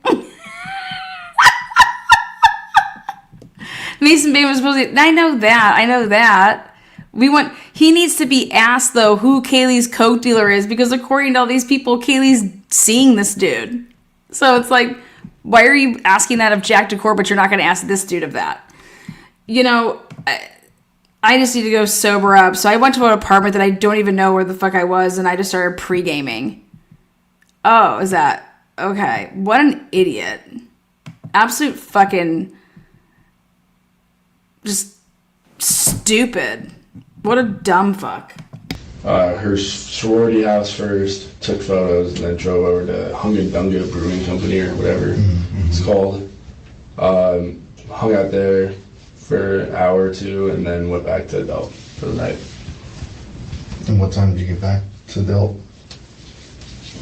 10:30, 11 range or something. Do you know what the crowd was like at the Whites? Who all was there? Yeah, my whole fraternity was probably present there. The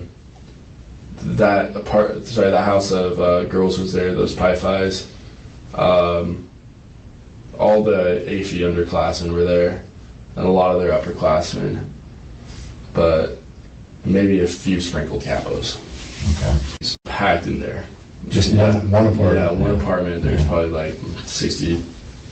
One apartment, 60, 70 people. Ass to fucking elbows, grinding and shit, you know. You know how we do. The people in there. Holy crap. What floor is that one on? Second or third, I don't remember. So exactly. Is it coming out onto the balcony there? Yeah. Too? So just basically the front section of the... Yeah. So yeah, it was like out on the balcony a bit too. Mm-hmm. And then yeah, just that apartment. Gotcha. Anybody stand?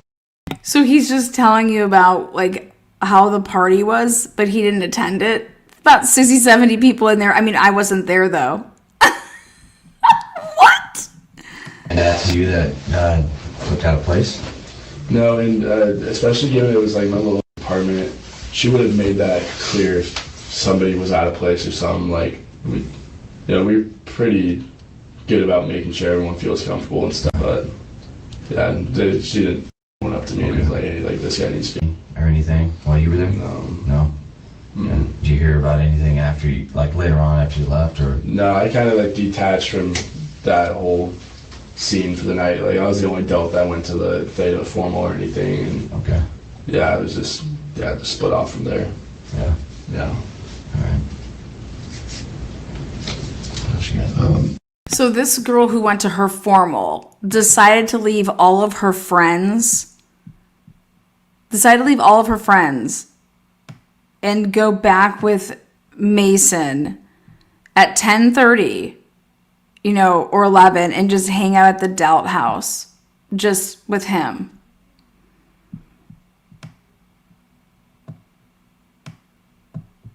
Well, the only reason you would do that is to fuck. If anybody is telling you anything other than that, they lie. And that's fine, they can lie. So, so let me get this straight, all right? Last minute, Broad asked me to go. I'm like, yeah, sure. But I'm talking to Kaylee, haven't even mentioned her name. Kaylee's friends are just throwing my name all the fuck over. And I decided I'm going to go to the, to this girl's formal. I was sick all week though. And then just Saturday, I kind of, was starting to feel better. Then I just went and got blasted at the Whites. Then I decided that, yeah. Yeah, no. Then I thought I would just bang this girl, Mia, and spend all night with her. You guys, this is laughable. But where's Mia?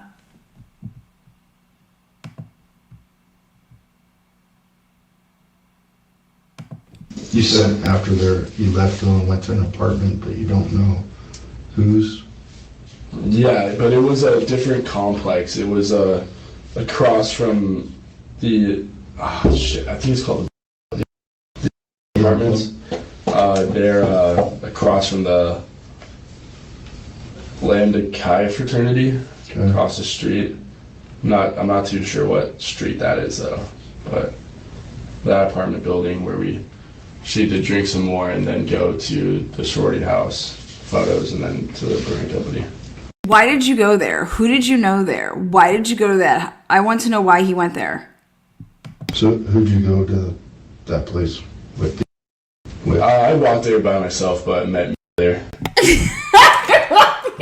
I just walked there by myself. What? Why? I just walked there by myself. I was like, dude, well, let me guess. Is it because did Kaylee come over to that White's apartments and you're like, I gotta go, I gotta leave? Oh, that's where you guys hooked up Yeah. there? Okay. Yeah, we got brewing company. So who'd you go to that place with? I walked there by myself, but met me there. Oh, that's where you guys hooked up Yeah. there? But I met Mia there. Well, don't you have to get dressed? Like you were just in when did you get dressed to go to this formal? You met Mia there to pregame, but then you're like, okay, hey, but we still have to stop because like look at what clothes I'm in. Like I have to stop and get like changed and shit. When's that happen? Okay. Yeah, we met up there and then went from there for the night. You're saying that relationship is basically. Wait, what do you mean you went from there and went out then? What are you talking about? You need to be in nice clothes. Non-existent today. Yeah, I'm on.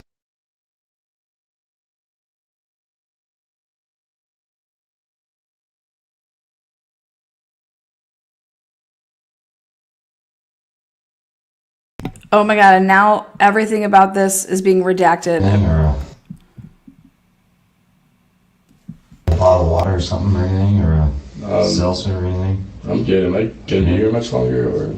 I don't think so. I don't know. We'll I check. can check on the status of it, and we can bring it to you, or we can, okay? Sounds good. Do what kind of car does George drive?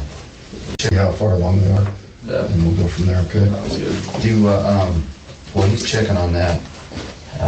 What kind of car does George drive?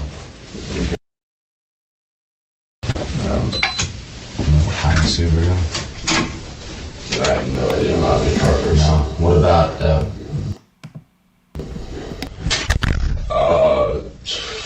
Fucking little.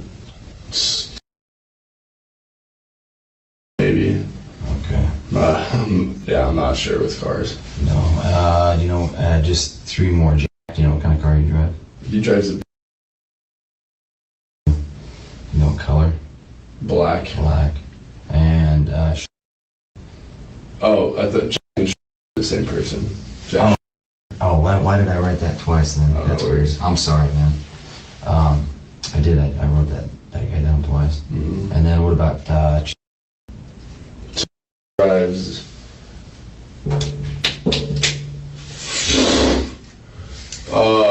White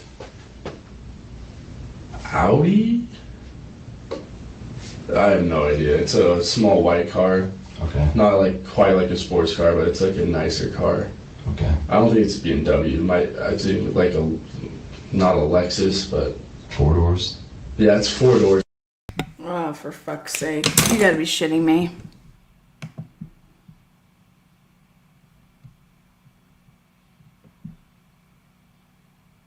Damn.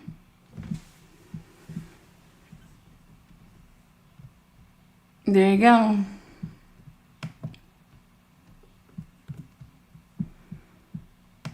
Like not a Lexus, but 4 doors. yeah, it's 4 doors. It's a smaller car though. I don't know. It's Not an Audi. yeah, maybe. Volkswagen. Those are the same. Audi. Oh Volkswagen. no, not a Not a Volkswagen. Volkswagen. Yeah. Maybe a Lexus. I don't know. Okay. Small white I'm car. a terrible cars person. Okay. Yeah, okay. Let's see. I don't think you got anybody else I wanted to ask about that, about the car, or what kind of car. Yeah, I don't think so, man. We'll get a time frame on that. And let you know, man. And we really appreciate you, man. Appreciate you coming in and talking to us. And then, Yeah, of course. giving us consent for your phone, man. That really does mean a lot, man. I really appreciate it. So Yeah, thank you. I'm a little Thank you. weird about the phone, honestly. I totally understandable. Totally yeah. understandable, dude. We gotten to a point in life where your whole life's on that thing, you know. And so that's something that. Yeah, is that shit deleted from your databases upon conclusion? It is only tied to this specific case. Okay. And then once this specific case is adjudicated, meaning we got somebody, they go through the whole court process, they're sentenced, and it's over, you know, that stuff gets deleted. That the evidence gets destroyed. He is so full of shit. He is so full of shit. Oh my God.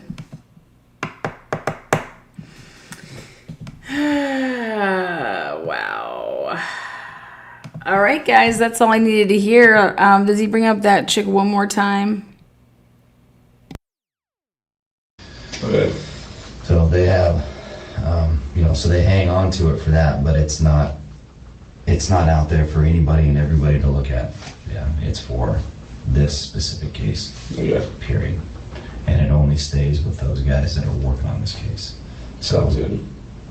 like us, we will ask for this stuff. Like, hey, give us the stuff we talked about today. That's what we want to see out of there. So they'll like do us up with an electronic.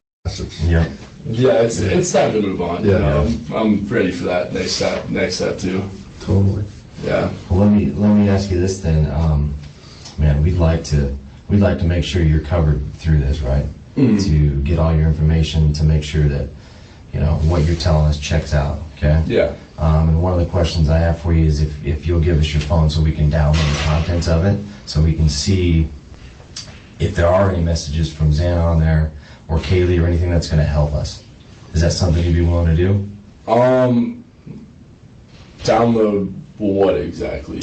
So what they do is they'll take, and I don't do it myself, so I can give you like a rudimentary explanation of it, but they take and they basically make what's called an image or a copy of your phone number, and they'll look for Xana's phone number, and then they'll see like, this is what you talked to with Xana, and I have no idea like about the Snapchat, like you said that something goes away, and I think they might have to get that stuff from Snapchat. But if there's something on your phone, As far as just like messages go. Yeah, or like phone calls. Okay, so like mainly like Basically, you're looking at the call logs, contacts, Yeah. but nothing as far as camera roll and that stuff goes. camera roll. Oh, Like like photos. photos? and So- You're talking about what you do. Yeah, Greek guy, right? Like as a Greek guy, I'm like your personal life. We're not worried about the personal life. Yeah, that's not something that anybody's worried about. We're looking at this from like the victim standpoint and communications with you, where you had communication You with play that Katie that relationship, night. and it helps corroborate. You had communication You play with that Katie that night. relationship, and it helps corroborate that relationship, what you're telling us, so we can say, he knew everybody really well. Yeah, but That's what we're doing. I guess we're not prying into your personal No. life. Trust me, we've seen plenty of in our own personal life. Yeah. There's stuff we don't want. Those call logs, any chance there's text messages or anything. And in a case, you might not remember, it was a party night or whatever, but a guy said necessarily think it's important. They already have access on their end, like to their messages and stuff. Like they'll leave you with a phone number, like that's me, and that's like how to like those messages are to me and stuff. But and that's like they'll leave you with a phone number, like to their messages and stuff. Like don't Important, but something like this, every little thing. Don't you guys already have access on their end, like to their messages and stuff? Like they'll leave you with a phone number, like that's me, and that's like how to like those messages are to me and stuff. But they have their phones. I can't tell you what, we're not part of that side of it, so I can't tell you what they have on them or if they've been able to access them, because they're very well protected, right? Okay. Cell phones are.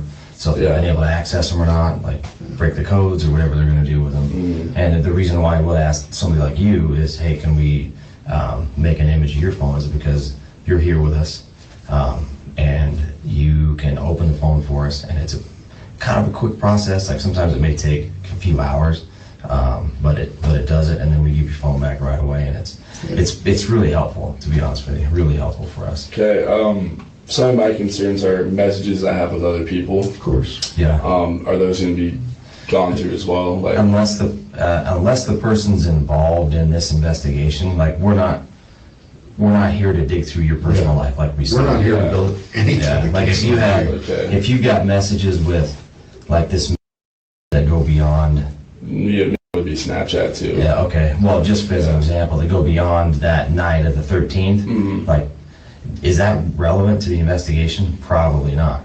You know, it's just that night, right? So we want to say you guys were talking to each other and night of the 13th. It would be Snapchat too. Yeah. Like this that go beyond. Yeah. If you've got messages with like this that go beyond. Yeah, it would be Snapchat too. Yeah. Okay. Well, just as an example, they go beyond that night of the 13th. Like, is that relevant to the investigation? Probably not. You know, it's just that night, right? So we want to say you guys were talking to each other, and then your location data on your phone put you over there at wherever. Where were you with her? Hungadunga. Okay, put you at Hungadunga. Yeah. See what I'm saying? So we're looking at all that corroboration stuff, looking at the conversations between, you know, two people that were murdered, right? And you, just to see maybe they said something to you that, you know, doesn't click with you, but we look at it and we're like, wait a minute. Yeah, let's find out what this was about, right? Okay. Yeah, I mean, I'm not. We know that, dude. We know what college life's all about. Yeah. We were in college with college. Okay. And like he said, and I've said, other people don't know, right? That might be the thing that gets this whole thing going for us. Yeah. And I've told this to other people, like, say that sins from you, but I'm just gonna. We're not gonna sit here and try to build a drug case on you because you gave us your phone because of that, you know, because we're investigating a homicide. Like that's like way down here, not a big deal, man. You know, our main goal is what happened out here. Period. Period. And we want to see a justification, you know, for the four that were murdered. Yeah. And we want to be advocates for them too. Okay. You know. Is there any assurances that that you can give me that those messages between like those people and the people that I mentioned is all that's being taken? Like I'm not trying to come off as shady or anything, but that's the only thing that they take? Yeah. They can't. Okay. So they make it. They're just gonna download everything from the machine. I know is enough to tell you that the whatever they use to download it, copy of the whole thing. So we can go in and start looking at the stuff we actually want to look at in there. So we're talking about those, right? We're talking about the girls. We're talking about, and with our notes from our interview with you, that's the stuff we're dialing in on. Does that make sense? So, so say there was friggin' hookup number 42. Her name was what? I don't know. I don't care about because you haven't told us anything about a that, you know, what's that going to do? We have no reason to dive into somebody that is, to us, is just a pretty blonde girl named right? Does that make sense? We're not looking to get into your personal life. Yeah, okay. All right. Maybe that kind of makes sense why you want that. Yeah. Yeah. I mean, did you know everybody? You know a lot of people around. And we're not just talking about the people up there, we're talking about all over campus. I mean, yeah, I'm pretty. You're Mason, dude. Okay. You know everybody, and everybody knows you. There's no question. Yeah. Quite honestly, you're a great resource for us. But I guess I'm worried about just other incriminating stuff I have on my phone. Like I just that makes sense. Totally makes sense. That makes sense. There'd be like weird frat stuff on there. Dude, I don't let my girlfriend. The easiest and best. Weird frat shit on there, and that's where we're gonna leave it. That is absolutely wild. Welcome, yes, WSU professor called Kohberger a predator. Check that out at the beginning. We were cross-referencing some of the interviews. I'm actually going to show you guys again a real quick live that's going to start right up after this at 2.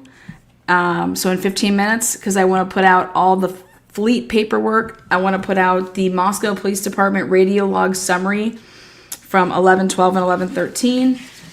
And I want to show you who the only people that were on the radio on 11/12 and 11/13 as far as NPD. The weird frat shit, man. The weird frat shit, man. Other incriminating shit. We've been doing a job compiling a lot of spreadsheets. Shit. This guy is definitely a resource for the police. Definitely a resource for the police. Other incriminating shit. I mean, I get it. I don't think that this kid should have ever turned over his phone. I wouldn't have turned over my phone.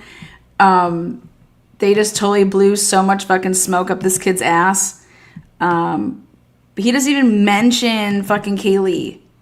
Doesn't even mention Kaylee. And basically, what we're supposed to just believe that Mia decided to get a date last minute because her date it fell through, and she gets this date, and what? I want to know if Mia was hammered. I want to know if Mia was taken advantage of. I want to know when he changed and got into his clothing to go out for the, the formal. When he would have left the whites to walk to the Tappa Keg, wherever the fuck they met up to then pregame again. He said he wanted to sober up. Yeah. It's just, yeah. I just can't believe that Kaylee would be saying that I'm seeing this kid. I don't know. I think there's a chance that he left that whites party because Kaylee and them showed up. I want to know what time he left the whites party. Again, I could be totally wrong. Thank you guys so much. I appreciate all the support. This is member for 39 months, baby. Deborah, what is up, girl? Woo, all that frat shit, all that weird shit. All that frat shit, that's weird. Like what? Putting masks on and chasing each other around with, machetes and shit. He talked to Kaylee at the Whites. I know, I thought they were going to go to the game together. I just know that his phone is not what he was told. It's definitely up for grabs.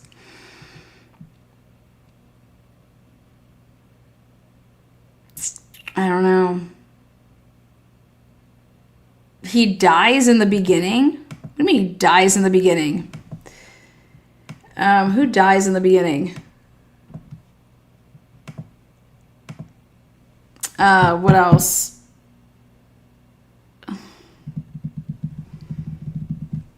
He's dead. I don't think she meant to say that. He's dead. Oh, God.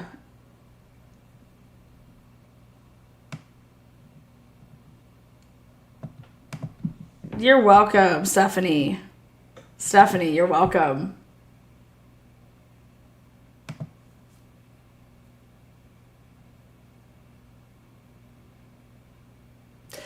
Also, so the white vehicle that's parked over there, very interesting. That white vehicle is the same type of vehicle that Connor Chestnut drives.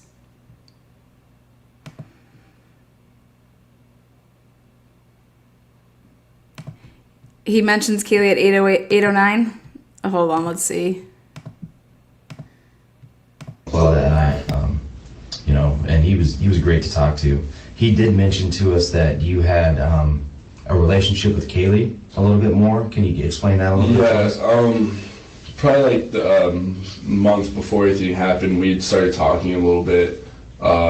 She'd come back with me from like the corner club, like maybe like once a week or something. Like she'd spend the night over at the fraternity and stuff. And we kind of like stopped talking towards like a week before it all happened. Like stopped responding to like my texts and stuff. And we got to talk on that Saturday. at the AFI kind of pregame at the apartment. Yeah. Started talking, like, she, like, apologized and stuff and wanted to, like, go into the game with me.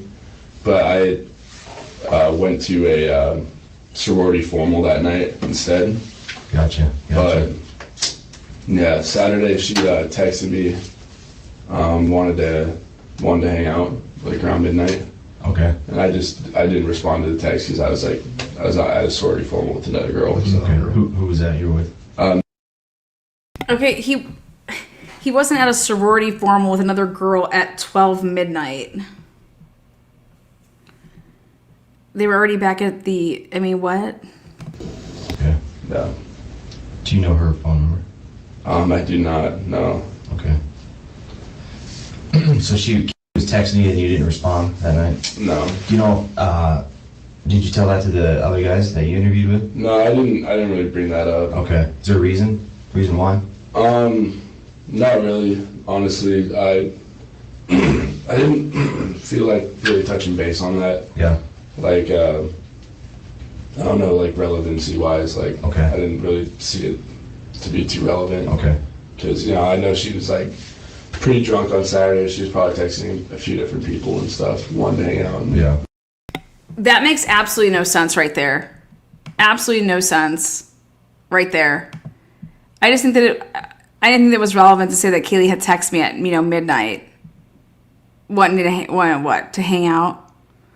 And the other thing that doesn't make any sense is that she was pretty drunk. What are you talking about? Yeah. Like, I don't know, like relevancy wise, like, okay. I didn't really see it to be too relevant. Okay. Because, you know, I know she was like pretty drunk on Saturday. She was probably texting a few different people and stuff, wanted to hang out and whatnot. Okay. We'd like to see the text messages if that's okay. They were on Snapchat. It was? Yeah, okay. So they delete after like 24 hours. Yep. Yeah, so. How are you communicating with Xana? Is it the same way? Yeah, Snapchat. Snapchat? Yeah. Do you ever text them? Like regular SMS messages or phone calls? Like you calling them on the phone too? No, not really. Mainly Snapchat, because like when we get situated as like freshmen and stuff, we make huge like 40-person group chats on Snapchat and stuff. Okay, that's where we'll leave it. Yeah, I remember hearing that. She was pretty drunk, and I'm sure she was texting other people. What? I just think that anything that was relevant. Okay. Sounds good. This kid knows what's relevant. I'm so glad he got worked over. Way to turn over your phone. We're all ears. See you on the next one.